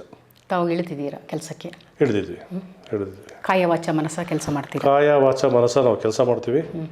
ಈ ಬಾರಿ ಮಹಾರಾಜರು ಕನಿಷ್ಠ ಪಕ್ಷ 2 ಲಕ್ಷ ಮತಗಳಿಂದ ಅವರು ಮುನ್ನಡೆಯನ್ನು ಸಾಧಿಸ್ತಾರೆ ಅಂತ ಹೇಳುವಂಥ ಅಚಲವಾದಂಥ ಆತ್ಮವಿಶ್ವಾಸ ನನ್ನಲ್ಲಿದೆ. ಎಲ್ಲಿಯೂ ಸ್ಥಿರತೆಯನ್ನು ಕಾಪಾಡಿಕೊಳ್ಳದೆ, ಎಲ್ಲಿಯೂ ಕೂಡ JDS ಅನ್ನು ಒಂದು ನೆಲೆಗೆ ತರಲಿಕ್ಕೆ ಆಗದೆ ಒದ್ದಾಡ್ತಾ ಇದ್ದಾರೆ KMB ಗಣೇಶ್ ಅವರು. ನಾನು JDS ಅನ್ನು ಕೂಡ ನನ್ನ ಸಮಯದಲ್ಲಿ ತಮಗೆಲ್ಲ ಗೊತ್ತಿರ್ಬೋದು. ನಿಮ್ಮಂಥ ಈ ಪ್ರಶ್ನೆ ಯಾಕೆ ಹೇಳ್ತಾ ಇದ್ದೇನೆ ಅಂತ, ತಾವು ಕಾಂಗ್ರೆಸ್ನ ಬಿಟ್ಟು ಬಂದಾಗ ಭಾಳಷ್ಟು ಹುಮ್ಮನಸ್ಸಿತ್ತು. ಯಾಕೆ ತಮಗೆ JDS ಪಕ್ಷದ ಸ್ಥಿತಿಗತಿಗಳ ಬಗ್ಗೆ ಹೇಳಬೇಕು ಅಂತಿಲ್ಲ, ಸ್ವತಃ ಅನುಭವ ಆಗಿದೆ. ಸಂಕೇತ್ ಪೋಯನವರು ಯಾವ ರೀತಿ ಕೆಲಸ ಮಾಡಿದ್ರು ಅದೇ ಹಾದಿಯಲ್ಲಿ ನೀವು ಕೂಡ ಕೆಲಸ ಮಾಡಿದ್ರಿ. ಸೋಮವಾರಪೇಟೆ ಭಾಗದಲ್ಲಿ ಬಹಳಷ್ಟು ಅಪಸ್ವರಗಳಿತ್ತು. ನಿಮ್ಮನ್ನು ನಾಯಕರು ಅಂತ ಒಪ್ಕೊಳ್ಳೋಕ್ಕೆ, ಜಿಲ್ಲಾಧ್ಯಕ್ಷರು ಅಂತ ಒಪ್ಕೊಳ್ಳೋಕ್ಕೆ ಅವ್ರಿಗೆ ಕಷ್ಟ ಇತ್ತು. ಆ ಸಂದರ್ಭದಲ್ಲಿ ಕೂಡ ತಾವು ಈಜಿದವರು. ಯಾಕೆ ಈ ಸ್ಥಿತಿಗೆ ಬಂದ್ರಿ ಅಂತ? ಮೇಡಮ್, ಈಗ ಒಂದು ಪಕ್ಷದ ಅಧ್ಯಕ್ಷನಾಗಿ ನಾನು ಆ ಪಕ್ಷವನ್ನು ಮುನ್ನಡೆಸಬೇಕು ಅಂತ ಹೇಳುವಾಗ ಹಲವಾರು ಅಡಚಣೆಗಳು ಬರುತ್ತೆ. ಅದನ್ನೆಲ್ಲ ಮೆಟ್ಟಿ ನಿಂತು ನಾನು ಕೆಲಸ ಮಾಡಿದ್ದೀನಿ. ಆದರೆ ಎಲ್ಲೋ ಒಂದು ಕಡೆ ನನಗೆ ಕೆಲವು ಕೊರತೆಗಳು ಕೂಡ ಅಲ್ಲಿ ಕಾಣಿಸ್ತಾ ಬಂತು. ನಾನು ಅದರಿಂದ ಈ ಬಾರಿ ನಾನು ಟಿಕೆಟ್ ಕೊಡುವಾಗಲೇ ನಾನು ಕುಮಾರಣ್ಣನ ಕೂಡ ಹೇಳಿದ್ದೆ, ಇಲ್ಲ ನಾಪಣ್ಣ ಮುತ್ತಪ್ಪನವರಿಗೆ ಟಿಕೆಟ್ ಕೊಡಬೇಡಿ, ಅವ್ರು ನಮ್ಮ ಪಕ್ಷದಲ್ಲಿ ಉಳಿಯೋದಿಲ್ಲ, ಅವ್ರು ಚುನಾವಣೆ ಆದಂಗೆ ಅವರು ಮತ್ತೆ ಪುನಃ ಕಾಂಗ್ರೆಸ್ ಕಡೆನೋ ಇಲ್ಲ BJP ಕಡೆನೋ ಯಾವ ಕಡೆ ಮುಖ ಮಾಡ್ತಾರೆ. ಅದರಿಂದ ಅವ್ರನ್ನ ಉಳಿಸ್ಕೊಳ್ಳೋದು ತಪ್ಪು. ಅವರಿಗೆ ಟಿಕೆಟ್ ಕೊಡೋದು ಬೇಡ ಅಂತ ಹೇಳೋದು ನಾವು ಅವ್ರು ಬಂದಲ್ಲಿಂದಲೇ ನಾನು ಹೇಳ್ಕೊಂಡೆ ಬಂದರೆ, ನಾನು ಹೇಳ್ತೀನಿ ಅಂತ ಹೇಳಿಲ್ಲ, ಬೇರೆ ಯಾರಾದ್ರೂ ಹಾಕುವ ಅಂತ ಹೇಳ್ತಿದ್ದೆ. ಸೊ ಅದು ನನ್ನ ಮಾತು ಕೇಳೋದೆ ಅವರಿಗೆ ಟಿಕೆಟ್ ಕೊಡುವಂಥ ಒಂದು ಕೆಲಸ ಕೂಡ ಆಯಿತು. ಅದು ನನಗೆ ಮನಸ್ಸಿಗೆ ಭಾಳ ಒಂದು ಬೇಸರವನ್ನು ಕೂಡ ತಂದಿತ್ತು. ಅವತ್ತು ನಾವು ಇವರಿಗೆಲ್ಲ ಕೆಲಸ ಮಾಡಬೇಕು ಅಂತ ಹೇಳಿ ನಮಗೂ ಕೂಡ ಭಾಳ ಹುಮ್ಮಸ್ಸಿತ್ತು, ಏನೋ ಟಿಕೆಟ್ ಕೊಟ್ಟಿದ್ದಾರೆ ನಾವು ಕೆಲಸ ಮಾಡೋಣ ಅಂತ. ಆ ವ್ಯಕ್ತಿಗೆ ಯಾರ ಬಗ್ಗೆ ನಂಬಿಕೆಯೂ ಇಲ್ಲ. ಸೊ ಅದರಿಂದ ನಾವೇನು ಮಾಡಿದ್ವಿ, ಇಲ್ಲ ನಮಗೂ ಕೂಡ ಅವತ್ತು ಜಾತ್ಯತೀತ ನಿರ್ಣಯದಲ್ಲಿ ನಾವೆಲ್ಲ ಕೆಲಸ ಮಾಡಬೇಕು ಅಂತ ಹೇಳುವಂಥ ಇದು ಬಂತು. ನಾನು ಮತ್ತೆ ಪುನಃ ಇದು ನಿಮ್ಮನ್ನು ಯಾಕೆಂದರೆ ನಿಮ್ಮ ಹತ್ರ ಕೂರಾಗಲೇ ನಾನು ಜಾತ್ಯತೀತ ಬಗ್ಗೆನೇ ನಮ್ಮ ಹತ್ರ ತಗೋಬೋದು. ಅದರಿಂದ ಒಂದು ಜಾತ್ಯತೀತ ನಿರ್ಣಯದಲ್ಲಿ ಕಾಂಗ್ರೆಸ್ ಆಗ್ಬೋದು ಅಂತ ಹೇಳುವಂಥದ್ದು ಮತ್ತು ಹಲವಾರು BJP ಕಾರ್ಯಕರ್ತರಿಗೆ ಕೂಡ ಈ ಬಾರಿ BJPಯನ್ನು ಸೋಲಿಸ್ಬೇಕು ಅಂತ ಹೇಳುವಂಥ ಇದು ಅವರಲ್ಲಿ ಕೂಡ ಇತ್ತು. ಅದು ಏನೋ ನಮಗೊಂದು ಕಡೆ ಒಳ್ಳೇದಾಗ್ಬೋದು ಅಂತೇಳಿ ನಾವೆಲ್ಲರೂ ಸೇರಿ ಕಳೆದ ಬಾರಿ ಮಂತ್ರಗೌಡರಿಗೆ ಕೆಲಸ ಮಾಡಿದ್ದು ನಿಜ. ಅದು ನಾನು ಓಪನ್ ಆಗಿ ನಾನು ಇವತ್ತು ಅದನ್ನು ಒಪ್ಕೊಳ್ತಾ ಇದ್ದೇನೆ. ನಾವು ಕೆಲಸ ಮಾಡಲಿಲ್ಲ ಅಂತ ಹೇಳಿದರೆ ಮಂತ್ರಗೌಡರು ಗೆಲ್ತಾರೆ 4,000 ಮತಗಳಿಂದ. ಮಡಿಕೇರಿ ಕ್ಷೇತ್ರದಲ್ಲಿ ಕನಿಷ್ಠ ಪಕ್ಷ 20,000 ಮತಗಳು ಇವತ್ತು JDS ಡಿಪಾಸಿಟ್ ಆಗಿದೆ. ಯಾರೇನಿತ್ತರೂ ಮಡಿಕೇರಿ ಕ್ಷೇತ್ರದಲ್ಲಿ 20,000 ಮತ JDS ಸಿಗುತ್ತೆ. ಅದು ಕುಮಾರಣ್ಣ ಮಾಡಿರ್ತಕ್ಕಂಥ ಕೆಲಸಗಳು, ಕುಮಾರಣ್ಣನ ಮತ್ತು ದೇವೇಗೌಡ ಸಾಹೇಬ್ರನ್ನ ಎಂದು ಅಪ್ಪಾಜಿಯವರ ಒಂದು ಹಲೆ ಮೇಲೆ ಇವತ್ತು JDS ಅಂತ ಹೇಳುವಂಥ ಅಲೆ ನಮ್ಮ ಮಡಿಕೇರಿ ಕ್ಷೇತ್ರದಲ್ಲಿದೆ. ಅದು ಹೆಚ್ಚಾಗಿ ಸೋಮವಾರಪೇಟೆ ಕ್ಷೇತ್ರದಲ್ಲಿ ಕೂಡ ಬರುತ್ತೆ. ಸೊ ಇದನ್ನೆಲ್ಲ ನಾವು ನೋಡಿ ಇವತ್ತು ನೋಡಿ ಕಳೆದ ಸಲ 6,000 ಓಟನ್ನು ತೊಗೊಂಡ್ರು. ಸೊ ನಾವು ಕೂಡ ಈ ಕಡೆ ಕೆಲಸ ಮಾಡಿದ್ವಿ. ಅಲ್ಲಿಂದ ನನಗೂ ಕೂಡ ಏನೋ ನಾನು ಮಾಡಿರ್ತಕ್ಕಂಥ ಕೆಲಸ ಒಂದು ಪಕ್ಷದಲ್ಲಿದ್ದು ಇನ್ನೊಂದು ಪಕ್ಷಕ್ಕೆ ಸಪೋರ್ಟ್ ಮಾಡ್ತಿದ್ದ ನನ್ನ ಮನಸ್ಸಾಕ್ಷಿ ಒಪ್ಪಲಿಲ್ಲ. ಅದರಿಂದ ನನ್ನ ಜಿಲ್ಲಾಧ್ಯಕ್ಷ ಸ್ಥಾನಕ್ಕೆ ನಾನು ರಾಜೀನಾಮೆ ಕೊಟ್ಟಿರೋದು ಕೂಡ ನಿಜ. ತಕ್ಷಣ ನಿರ್ಧಾರ ತಗೊಳ್ಳೋದು ಬೇಡಾಗಿತ್ತು ಅಂತ ಅನಿಸಿಲ್ವಾ ಗಣೇಶ್? ಇಲ್ಲ, ನಾನು ಎಲ್ಲಿ ಒಂದು ಪರವಾಗಿ ನಾನು ಕೆಲಸ ಮಾಡ್ತೀನೋ ಆಗ ನನ್ನ ಮನಸ್ಸಾಕ್ಷಿ ಒಪ್ಕೊಳ್ಬೇಕಲ್ಲ ಮೇಡಮ್. ನಾನು ಓಪನ್ ಆಗಿ ಕಾಂಗ್ರೆಸ್ಗೆ ಸಹಕಾರವನ್ನು ಕೊಡಬೇಕು ಅಂತ ಹೇಳೋ ನಿಟ್ಟಿನಲ್ಲಿ ನಾನು ಮಾಡುವಾಗ ನನ್ನ ಮನಸ್ಸಾಕ್ಷಿ ಒಪ್ಪಲಿಲ್ಲ ಅಂತ ಹೇಳುವಾಗ, ಆರಂಭದ ಡಿಸಿಷನ್ ಎಲ್ಲೋ ಎಡಗಿಬಿಟ್ರೆ, ಇಲ್ಲ ನನ್ನ ಮನಸ್ಸಾಕ್ಷಿಯಲ್ಲಿ ಒಪ್ಪಲಿಲ್ಲ ಅಂತ ಹೇಳುವಾಗ ನಾನು ಅಲ್ಲಿ ಕೂತು ಅದನ್ನು ಮತ್ತೆ ಪುನಃ ಮುನ್ನಡೆಸೋದು ಸರಿಯಲ್ಲ, ಹೇಳುವಂಥ ಇದರಿಂದ ನಾನು ಅದನ್ನು ರಾಜೀನಾಮೆ ಕೊಟ್ಟಿರೋದು ನಿಜ. ನಿಮ್ಮ ಹಾಕಿದ ಗೆರೆನ ದಾಟದ ಇಸಾಕ್ ಖಾನ್ ಅವರು ಹಾಂ, ಕಾಂಗ್ರೆಸ್ಸಿಗೆ ಹೋದರು. ಹೌದು. ಈಗ ನೋಡಿ, ಮೌರ್ಯ ಅವರು ಕಾಂಗ್ರೆಸ್ಸಿಗೆ ಹೋದರು, ಈಗ ಲೀಲಾ ಶೇಷಮ್ಮನವರು ಕಾಂಗ್ರೆಸ್ಸಿಗೆ ಹೋದರು. ಹೌದು, ಕಾಂಗ್ರೆಸ್, BJP, JDS ಇದು ಯಾರೊಬ್ಬರು ಸುತ್ತಲ್ಲ. ಇದು ಪಕ್ಷದ ಸಂಘಟನೆಗೆ ಯಾರು ಬೇಕೋ ಅವರನ್ನು ಕರ್ಕೊಡ್ತಾರೆ. ಇಸಾಕ್ ಅವರು ಮತ್ತು ಮೌರ್ಯವರು ಕೂಡ ಕಾಂಗ್ರೆಸ್ಸಿಗೆ ಹೋಗೋಕ್ಕಿಂತ ಮೊದಲು ನನ್ನ ಹತ್ರ ಬಂದು ಮಾತಾಡಿದರು. ಇಲ್ಲ, ನಮ್ಮ ಮನೆಯೆಲ್ಲ ಕರಿತಿದ್ದಾರೆ, ಏನು ಮಾಡೋದು, ನಿನಗೆ ಒಳ್ಳೇದಾದರೂ ಹೋಗಪ್ಪ ಅಂತ ಹೇಳಿದೆ. ಅಂದರೆ ಅವರ ಒಂದು ವೈಯಕ್ತಿಕ ಬದುಕನ್ನು ಅಥವಾ ಅವರು ರಾಜಕೀಯದಲ್ಲಿ ಬೆಳಿಬೇಕು ಅಂತ ಹೇಳುವಾಗ ನಾವು ಅದನ್ನು ತಡೆ ಹಿಡಿದು ನಿಲ್ಲಿಸೋದು ತಪ್ಪು. ಅದರಿಂದ ನೀವು ಹೋಗ್ಬೋದು ಅಂತ ಹೇಳುವಂಥ ಇದನ್ನು ನನ್ನ ಬಂದು ಕೇಳಿ ಹೋಗಿದ್ರು. ನಾನು ಹೋಗಲಿಕ್ಕೆ ಅನುವು ಕೂಡ ಮಾಡಿಕೊಟ್ಟೆ. ಮತ್ತು ಅವರ ಮನಸ್ಥಿತಿ ಕೂಡ ಅವತ್ತು ನಾನು ಕಾಂಗ್ರೆಸ್ಸಿಗೆ ಹೋಗಬೇಕು ಅಂತ ಹೇಳಿತ್ತು. ಅದರಿಂದ ಹೋದರು. ಅದು ಹೋಗಿ ತಪ್ಪು ಅಂತ ನಾನು ಹೇಳ್ತಾ ಇಲ್ಲ. ಯಾಕೆಂದರೆ ನನ್ನನ್ನು ಬಂದು ಕೇಳಿ, ನಾವೆಲ್ಲ ಸ್ನೇಹಿತರು, ನಾವೆಲ್ಲ ಕೇಳಿ ಹೋದ್ಮೇಲೆ ಅವರ ಒಂದು ಏನಿದೆ ಪಕ್ಷದಲ್ಲಿ ಅದನ್ನು ಅವ್ರು ಮುನ್ನಡೆಸ್ಕೊಂಡು ಹೋಗಲಿ ಅಂತ ಹೇಳುವಂಥ ಇದರಲ್ಲಿ ನಾವು ಅವ್ರಿಗೆ ಬಿಟ್ಕೊಟ್ಟಿದ್ವಿ. ಅವ್ರು ಅಲ್ಲಿ ಹೋಗಿದ್ದಾರೆ. ಲೀಲಾ ಶೇಷಮ್ಮನ ಕೂಡ ನನಗೂ ಎಲ್ಲೋ ಒಂದು ಕಡೆ ನನ್ನ ಜೊತೆ ಲೀಲಾ ಶೇಷಮ್ಮ ಬಂದು ಅವ್ರಿಗೆಲ್ಲೋ ಅಂತ ಅನ್ಯಾಯ ಇತ್ತು ಅಂತ ಹೇಳುವಂಥ ಇದನ್ನು ಕೂಡ ನಾನು ನೋಡ್ಕೊಂಡಿದ್ದೆ. ಎಲ್ಲೋ ಅವರು ಹೋಗಿದ್ದು ಕೂಡ ನನಗೆ ಆಯಿತು. ಅವ್ರು ಯಾಕೆಂದರೆ ಅವರು BJPಗಂತೂ ಬರೋದಿಲ್ಲ ಅಂತ ಹೇಳಿದರು, ಮತ್ತು JDS ನಾನು ಇರೋದಿಲ್ಲ ಅಂತ ಹೇಳಿದರು. ಆಗ ಅವ್ರಿಗೆ ಆಪ್ಷನ್ ಇರೋದು ಅದೊಂದೇ. ಆ ಆಪ್ಷನಲ್ಲಿ ಅವ್ರು ಹೋಗಿದ್ದಾರೆ. ಎಲ್ಲಿ ಹೋಗಿದ್ದಾರೆ ಒಳ್ಳೇದಾಗಲಿ ಅಷ್ಟೇ. ತಾವು ವಿಶ್ವನಾಥ್ ಅವರ ಕಟ್ಟ ಬೆಂಬಲಿಗರು. ಹೌದು. ಎಲ್ಲೋ ಏಕಾಂಗಿಯಾಗಿ ಬಿಟ್ಟೆ ಅಂತ ಅನಿಸ್ತಾ ಇದೆಯಾ? ಡಿಸಿಷನ್ ಎಲ್ಲೋ ತಗೊಳ್ಳೋದ್ರಲ್ಲಿ ನಾನು ಎಡಗಿದೆ ಅಂತ. ಡಿಸಿಷನ್ ತಗೊಳ್ಳೋದಲ್ಲಿ ನಾನು ಹಿಡಗಲಿಲ್ಲ ಮೇಡಮ್. ನಾನು ಇವತ್ತು ಕೂಡ ಹೇಳೋದು ನನ್ನ ಡಿಸಿಷನ್ ಅಲ್ಲ. ಇದನ್ನ ಯಾಕೆ ನಿಮ್ಗೆ ಹೇಳುತ್ತೆ, ನಾನು ಪ್ಲೀಸಲ್ಲಿ ಹೇಳ್ತೇನೆ KM ಗಣೇಶ್ ಅವರು. ಯಾಕೆ ಅಂತ ಹೇಳಿದರೆ, ತಾವು ಕಾಂಗ್ರೆಸ್ನಲ್ಲಿ ಇರುವಾಗ ಅಷ್ಟು ಶಾರ್ಪ್ ಆಗಿದ್ದಂಥವ್ರು, ಬ್ಲಾಕ್ ಕಾಂಗ್ರೆಸ್ ಅಧ್ಯಕ್ಷರಾದಾಗ ಇದ್ದವರು, ಒಂದು ನಾಯಕರಾಗಿ ಹೊರಹೊಮ್ಮುವ ಎಲ್ಲ ಲಕ್ಷಣಗಳು ನಿಮ್ಮಲ್ಲಿ ಇದ್ದಂಥವ್ರು. ಯಾಕೋ ಆಗ ವಿಶ್ವನಾಥ್ ಅವರು ತಗೊಂಡಂಥ ಡಿಸಿಷನ್ಗೆ ತಕ್ಷಣ ನೀವು ಲೀಲಾಶೇಷ್ ನಿಮ್ಮ ಜೊತೆಗೆ ನೀವೆಳಿರಿಗೆ ಹೋಗಿದ್ದು ಒಳ್ಳೇದಾಯಿತು. ಬಹುಶಃ ನಿಮ್ಮನ್ನು ನಂಬಿ ಅವರೆಲ್ಲ ಬಂದಿದ್ದರು. ಅರೆ, ಇವತ್ತು ನಿಮ್ಗೆ ಅನಿಸಲ್ಲ ನಾನು ತಗೊಂಡ ಡಿಸಿಷನ್ ಹೌದು ಸರ್? ಯಾಕೆಂದ್ರೆ ಅವತ್ತು ನಗರಸಭಾ ಸದಸ್ಯರಾಗಿದ್ರಿ ಆ ಸಂದರ್ಭದಲ್ಲಿ. ಅವತ್ತಿನ ಸಂದರ್ಭ, ಅವತ್ತಿನ ಪರಿಸ್ಥಿತಿ ನಮಗೆ ಆಗಿತ್ತು. ನಾನು ಅವತ್ತು ಬ್ಲಾಕ್ ಕಾಂಗ್ರೆಸ್ ಅಧ್ಯಕ್ಷನಾಗಿದ್ದೆ. ಹೌದು. ಬ್ಲಾಕ್ ಕಾಂಗ್ರೆಸ್ ಅಧ್ಯಕ್ಷನಾಗಿ ಏಕಾಏಕಿ ನಮಗೆ ಗೊತ್ತಿರ್ಬೋದು, ನಗರಸಭೆಯಲ್ಲಿ BJPಯನ್ನು ಕೂರಿಸುವಂಥ ಒಂದು ಕೆಲಸಗಳು ನಮ್ಮ ಶ್ರೀಮತಿ ಬಂಗೇರ ಮತ್ತು ವೀಣಾಕ್ಷಿ ಅವರು ಮಾಡಿದರು. ಅಲ್ಲಿ ಓಪನ್ ಆಗಿ ಬಂದು ಕೈ ಎತ್ತಿದ್ರು. ಅವತ್ತು ನಾನು ನನ್ನ ಪಕ್ಷದ ನಿಷ್ಠೆ ಏನಿದೆ ಅದನ್ನು ತೋರಿಸ್ಕೊಂಡು ನಾನು ಅಲ್ಲೇ ಇದ್ದೆ. ಆದರೆ ನನ್ನ ಮೇಲೆ, ನಾನು ಕೂಡ ಒಬ್ಬ ನಗರಸಭಾ ಸದಸ್ಯ, ನನ್ನ ಮೇಲೆ ಸುಮ್ಮನೆ ಒಂದು ಅಪವಾದಗಳನ್ನು ಎಲ್ಲಿ ಇವರು ಶ್ರೀಮತಿ ಬಂಗೇರ ಮತ್ತು ವೀಣಾಕ್ಷಿ ಕೈ ಎತ್ತಿದ್ರು, ಅಲ್ಲೇ ನನ್ನನ್ನು ಟಾರ್ಗೆಟ್ ಮಾಡಿದರು. ಎಲ್ಲ ಇವ್ರಿಗೆಲ್ಲ ಗೊತ್ತಿದ್ದು ಇವರೇ ಮಾಡಿರ್ತಕ್ಕಂಥದ್ದು ಅಂತ. ಅವತ್ತು ಕೂಡ ನನ್ನ ಮನಸ್ಸು ನನಗೆ ಭಾಳ ಬೇಜಾರಾಗಿತ್ತು. ಯಾಕೆಂದರೆ ಕಾಂಗ್ರೆಸ್ನ ಕೆಲವು ನಾಯಕರುಗಳು ನನ್ನ ಜೊತೆ ಮಾತಾಡ್ತಿರ್ಲಿಲ್ಲ. ಏನೇನೋ ಒಂಥರ ಉಡಾಪಿಯಲ್ಲಿದ್ದರು. ಇಲ್ಲ, ಲೀಡರ್ಗಳು ಕೂಡ ನಮ್ಮ ಹತ್ರ ಮಾತಾಡ್ತಿರ್ಲಿಲ್ಲ. ಎಲ್ಲ ನಾನೇ ಮಾಡಿಸಿದ ರೀತಿಯಲ್ಲಿ ಕಾಂಗ್ರೆಸ್ನ ಕೆಲವು ನಾಯಕರುಗಳು ಅಲ್ಲಿ ಹೋಗಿ ಬಿಂಬಿಸ್ಬಿಟ್ರು. ಇದು ನನಗೂ ಎಲ್ಲೋ ಒಂಥರ ಮನಸ್ಸಿಗೆ ಬೇಜಾರಾಗಿತ್ತು. ಆಗ ನನಗೆ ಸಿಕ್ಕಿದವರೇ ನಮ್ಮ ವಿಶ್ವನಾಥ್ ಅವರು ನನಗೆ ಹೇಳಿದರು, ಏನು ಮಾಡೋದು ಗಣೇಶ್, ನಾನು JDS ಹೋಗಬೇಕು ಅಂತ ನಿರ್ಧಾರ ಮಾಡಿದ್ದೀನಿ. ಆಗ ನಾನು ಕೂಡ ಹೇಳಿಲ್ಲ, ಸರ್, ಜಾತ್ಯತೀತ ನಿಲುವಿನಲ್ಲಿರೋದು ಅದೊಂದು, ನಾವೆಲ್ಲ ಸರಿ JDS ಹೋಗೋಣ. ಆ ರೀತಿ ನಾವು ಹೋಗಿದ್ದೇವಿನ, ಇದು ಒಂದೇ ನನ್ನ ಸ್ವಂತ ನಿರ್ಧಾರದಿಂದ ನಾನು ಹೋಗಿದ್ದೇವಿನ, ಅವರ ಇದಾಗಿ ನಾನು ಹೋಗಿದ್ದಲ್ಲ. ನನ್ನ ಸ್ವಂತ ನಿರ್ಧಾರ ನಾನು ಹೋಗಿದ್ದೀನಿ, ಅವ್ರ ಜೊತೆ ಹೋಗಿದ್ದೀನಿ, ಅವ್ರ ಜೊತೆಲಿದ್ದೆ. ಮತ್ತು ಅವರು BJPಗೆ ನಾನು BJPಗೆ ಹೋಗಲಿಲ್ಲ, ನಾನು JDSಲ್ಲಿದ್ದೆ. ಆದರೆ ಮೊನ್ನೆ ನಡೆದಂಥ ಒಂದು ಚುನಾವಣೆ, ಆ ಚುನಾವಣೆಯಲ್ಲಿ ಯಾವುದು ವಿಧಾನಸಭಾ ಚುನಾವಣೆ, ಆ ಚುನಾವಣೆಯಲ್ಲಿ ನನಗೆ ನನ್ನ ಮನಸ್ಸು ಒಪ್ಪಲಿಲ್ಲ. ನಾನು ಪಕ್ಷದಲ್ಲಿದ್ದು ಒಬ್ಬ ಅಧ್ಯಕ್ಷನಾಗಿ ನಾನು ಬೇರೆ ಒಂದು ಪಕ್ಷಕ್ಕೆ ನಾನು ಸಪೋರ್ಟ್ ಮಾಡುವಾಗ ಈಗ ರಾಜೀನಾಮೆ ಕೊಡುವಂಥ ಪ್ರಮೇಯ ಬಂತು. ಇಲ್ಲ, ನಾನು ಕೊಡಲೇಬೇಕು ಅಂತ ಹೇಳೋದಿದ್ದಲ್ಲೇ ನಾನು ಕೊಟ್ಟಿದ್ದೀನಿ. ಮತ್ತು ಪಕ್ಷ ಒಂದು ಸಂಘಟನೆ, ಅವತ್ತು ಕೂಡ ನಾನು JDSನ್ನು ಭಾಳ ಸಂಘಟನೆ ಮಾಡಿದ್ದೀನಿ, ಭಾಳ ಕೆಲಸಗಳನ್ನು ಕೂಡ ಮಾಡಿದ್ದೀನಿ. ಅದು ಕುಮಾರಣ್ಣನೂ ಕೂಡ ಗೊತ್ತಿದೆ. ಕುಮಾರಣ್ಣ ಕೂಡ ನನ್ನ ಜೊತೆ ಭಾಳ ಚೆನ್ನಾಗಿದ್ದರು. ಸೊ ನಾನು ಪಕ್ಷ ಬಿಟ್ಟು ಹೋದ್ಮೇಲೆ ನಾನು ಯಾರನ್ನು ಕೂಡ ನಾನು ಮಾತಾಡಲಿಲ್ಲ. ಆದರೆ ಯಾವುದೇ ಒಂದು ಹುದ್ದೆಯನ್ನು ಕೊಟ್ಟರೆ ನಾನು ಆ ಹುದ್ದೆಯನ್ನು ನಾನು ಭಾಳ ಸಾಂಗವಾಗಿ ನಾನು ನಡೆಸ್ಕೊಂಡು ಹೋಗುವಂಥ ಕೆಲಸಗಳನ್ನು ನಾನು ಎಲ್ಲರೂ ಕೂಡ ನಾನು ಮಾಡಿದ್ದೀನಿ. ಮತ್ತೊಂದು ಕಡೆ ತಕ್ಷಣಕ್ಕೆ ಏನು ಮೈತ್ರಿ ಆಗುತ್ತೆ, JDS ಮತ್ತು BJP ಮೈತ್ರಿ ಆದಾಗ ಕೋರ್ ಕಮಿಟಿನ ಮಾಡಲಿಕ್ಕೆ ಜಿಲ್ಲೆಗೆ ಸಾರಾ ಮಹೇಶ್ ಮತ್ತು GT ದೇವೇಗೌಡರು ಬರ್ತಾರೆ. ಹೊರಗಿನಿಂದ ಬಂದವರಿಗೆ ಅವಕಾಶ ಕೊಡಲ್ಲ ಅಂತೇಳಿ ಒಂದು ಸಂದೇಶನ ರವಾನೆ ಮಾಡಿ ಹೋದರು. ಅದು ಯಾರು ಹೊರಗಿನಿಂದ ಬಂದವರು ಗೊತ್ತಿಲ್ಲ. ನಾನು ಹಾಗಿದ್ರೆ KM ಗಣೇಶ್ ಅವರು KM ಗಣೇಶ್ ಹೊರಗಿಂದ ಬಂದಿಲ್ಲ. KM ಗಣೇಶ್ ಜಿಲ್ಲಾಧ್ಯಕ್ಷನಾಗಿ ನಾವು ಹೊರಗಿಂದಾಗೆ ಬರ್ತೀನಿ. ಒಬ್ಬ ಜಿಲ್ಲಾಧ್ಯಕ್ಷ, ಆ ಪಕ್ಷದ ಒಂದು ಜಿಲ್ಲಾಧ್ಯಕ್ಷನಾಗಿ ನನ್ನಲ್ಲಿದ್ದೆ. ಅವತ್ತು ಆ ಸಭೆಗೆ ನಾನು ಹೋಗಲಿಲ್ಲ. ಇಲ್ಲ, ಸಭೆಗೆ ಅವರು ಪೇಪರಲ್ಲಿ ಎಲ್ಲರೂ ಪೇಪರ್ ನೋಡ್ಕೊಂಡು ಬಂದವರು ಮತ್ತು ಎಲ್ಲ ವಾಟ್ಸಪ್ ಇದನ್ನು ನೋಡ್ಕೊಂಡು ಬಂದವರು. ನಾನು ಕೂಡ ಸಭೆಗೆ ಹೋಗಲಿಲ್ಲ. ಏಕೆಂದರೆ ನನಗೇನು ಪೋಸ್ಟ್ ಬೇಡ, ಕಾರ್ಯಕರ್ತನಾಗಿ ತಟಸ್ಥವಾಗಿ ನಾನು ಸುಮ್ಮನೆ ಇರ್ತೀನಿ ಅಂತ ಹೇಳುವಂಥ ನಿಲುವನ್ನು ಆಗಲೇ ನಾನು ಘೋಷಣೆ ಮಾಡಿಬಿಟ್ಟಿದೆ. ಆದ್ದರಿಂದ ನಾನು ಯಾವುದಕ್ಕೆ ಹೋಗೋದು ಬೇಡ ಅಂತೇಳಿ ಅವತ್ತು ನಾನು ಹೋಗಲಿಲ್ಲ. ಆದರೆ ಆ ಇದರಲ್ಲಿ ಇವತ್ತು ಕೂಡ ನಾನು ಹೇಳ್ತಿದ್ದೀನಿ, ನನಗೆ JDSನಲ್ಲಿ ಜಿಲ್ಲಾಧ್ಯಕ್ಷ ಸ್ಥಾನ ಆಗಲಿ ಅಥವಾ ದೊಡ್ಡ ಮಟ್ಟದ ಸ್ಥಾನ ಆಗಲಿ ನಾನು ಯಾವುದು ಕೂಡ ನಿರೀಕ್ಷೆ ಮಾಡಲಿಲ್ಲ, ಮಾಡೋದು ಇಲ್ಲ, ನನಗೆ ಅದು ಬೇಕಾಗಿಲ್ಲ. ಒಬ್ಬ ಕಾರ್ಯಕರ್ತನಾಗಿ ಈಗ ಇದ್ದೀನಿ, ಅದೇ ರೀತಿ ಕಾರ್ಯಕರ್ತನಾಗಿ ಬಿಟ್ಟರೆ ಬೇರೆ ಏನು ನನ್ನ ಆಕಾಂಕ್ಷೆ ಅಲ್ಲ, ಯಾವುದು ನನಗೆ ಬೇಡ ಅಂತ ಹೇಳುವಂಥ ವಿಚಾರವನ್ನು ನಾನು ಗಂಟಘೋಷ. ಬಿಜೆಪಿಯೊಂದಿಗೆ ಮೈತ್ರಿ ಮಾಡಿಕೊಂಡಿದ್ದರಿಂದ JDSಗೆ BJP ಜೊತೆ ಮೈತ್ರಿ ಮಾಡಿದ್ರಿಂದ JDSಗೂ ಕೂಡ ಲಾಭ ಇದೆ, BJP ಕೂಡ ಲಾಭ ಇದೆ. ಇದು ಎರಡು ಕಡೆ ಕೂಡ ಏನು ಕೊಡೋದು ಮತ್ತು ತಗೊಳ್ಳೋದಂತ ಒಂದು ಕೆಲಸ ಆಗ್ತದೆ. ಇವತ್ತು ತಾವು ನೋಡಿರ್ಬೋದು, ಹಾಸನದಲ್ಲಿ JDSಗೆ ಟಿಕೆಟ್ ಕೊಟ್ಟಿದ್ದಾರೆ, ಅಲ್ಲಿ BJಪಿಯವರು ಸಹಕಾರ ಕೊಡ್ತಾರೆ.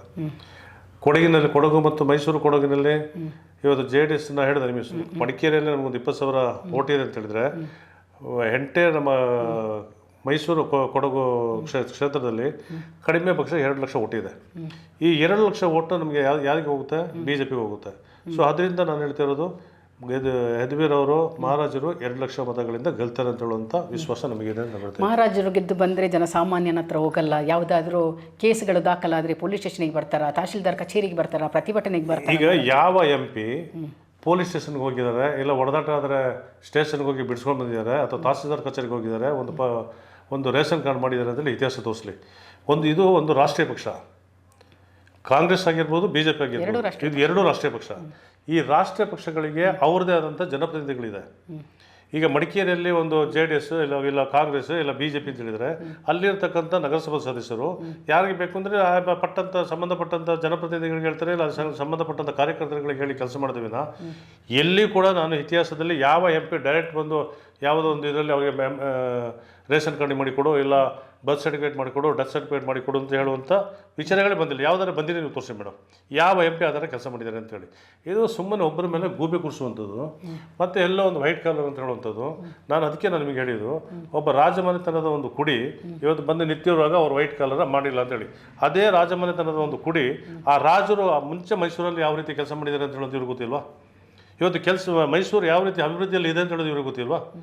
ಅದಕ್ಕೆ ಇವರು ಆಲೋಚನೆ ಮಾಡೋದಿಲ್ಲ. ಒಬ್ಬ ರಾಜನಾಗಿ ಪ್ರಜೆಗಳನ್ನು ಯಾವ ರೀತಿ ನೋಡ್ಕೊಂಡಿದ್ದಾರೆ ಅಂತ ಹೇಳೋದು ಕೂಡ ಗೊತ್ತಿದೆಯಲ್ಲ. ಇವತ್ತು ದೊಡ್ಡದಾಗಿ ಈಗ ದತ್ತುಪುತ್ರ ಅಂದರೆ ಸ್ವಂತ ಅವ್ರಿ. ನಾನು ಮೊನ್ನೆ ಕೂಡ ವಿಚಾರಿಸ್ಕೊಂಡೆ, ಏನಾಗಿದೆ ಮಹಾರಾಜರು ಹೇಳ್ತಾ ಇರೋದು ದತ್ತುಪುತ್ರ ಅವರು ಅಂತೇಳಿ. ಅವರ ಸ್ವಂತ ತಂಗಿ ಮಗನ ದತ್ತು ತಗೊಂಡಿದ್ದಾರೆ. ಈಗ ಮಕ್ಕಳಿಲ್ಲ ಅಂತ ಹೇಳಿ ನಾವೇನು ಮಾಡ್ತೀವಿ? ನೋಡಿ, ಇದು ತಂಗಿ ಮಗಳ ಮಗ, ಇದು ಯಾರೇ ಆಗಿರಲಿ, ನಾನು ಯಾವುದೋ ಒಬ್ಬ, ಇದು ಈಗ ಸಂಬಂಧದ ಮೇಲೆ ಹೋಗುತ್ತೆ. ನಾನು ಯಾವುದೊಬ್ಬರು ದತ್ತು ತಗೊಂಡ್ರೆ ನೆಕ್ಸ್ಟ್ ಅವ್ರು ನನ್ನ ಮಕ್ಕಳೇ. ನೀವೇಕೆ ಅಲ್ಲಿ ಬಂದು ಮಗ ಅಂತ ಹೇಳಿ ಅವರ ಮನಸ್ಸನ್ನು ಇದು ಮಾಡ್ತೀರಿ? ರಾಜಕಾರಣ ಮಾಡಿ, ಒಬ್ಬರ ಮನಸ್ಸನ್ನು ನೋಯಿಸಿ ರಾಜಕಾರಣ ಮಾಡುವಂಥದ್ದು ಅವಶ್ಯಕತೆ ಇಲ್ಲ. ಇದು ಈ ಸಂಸ್ಕೃತಿ ಕಾಂಗ್ರೆಸ್ಸಲ್ಲಿ ಇರಬಾರ್ದು. ನಾನು ಒಂದು ವಿಚಾರ ಹೇಳ್ತೀನಿ ಮೇಡಮ್. ಇವತ್ತು ಕಾಂಗ್ರೆಸ್ ಅವರು ದೊಡ್ಡದಾಗಿ ಹೇಳ್ತಾ ಇದ್ದಾರೆ, ಇವತ್ತು ನಾವೊಬ್ಬ ಒಕ್ಕಲಿಗರಿಗೆ ಕೊಟ್ಟಿದ್ದೀವಿ. ಅದೇ ನನ್ನ ನೆಕ್ಸ್ಟ್ ಪ್ರಶ್ನೆ ಇದೆ. ಒಕ್ಕಲಿಗರಿಗೆ ಕೊಟ್ಟಿದ್ದೀವಿ, ಒಕ್ಕಲಿಗ ಅಸ್ತ್ರವನ್ನು ಪ್ರಯೋಗ ಮಾಡ್ತಿದ್ದಾರೆ. ಅದಕ್ಕೆ ಸರಿಯಾಗಿ ಕಾಂಗ್ರೆಸ್ ಅವರು ಹೇಳ್ತಾರೆ, 52 ವರ್ಷದ ಮೇಲೆ ನಾವು ಒಕ್ಕಲಿಗರಿಗೆ ಕೊಟ್ಟಿದ್ದೀವಿ. ನೀವು 52 ವರ್ಷದ ಮೇಲೆ ಒಕ್ಕಲಿಗರಿಗೆ ಇಲ್ಲಿ ಒಂದು ಸ್ಥಾನಮಾನ ಸಿಕ್ಕಿದೆ, ಇವರನ್ನು ನೀವು ಗೆಲ್ಲಿಸಬೇಕು ಅಂತ.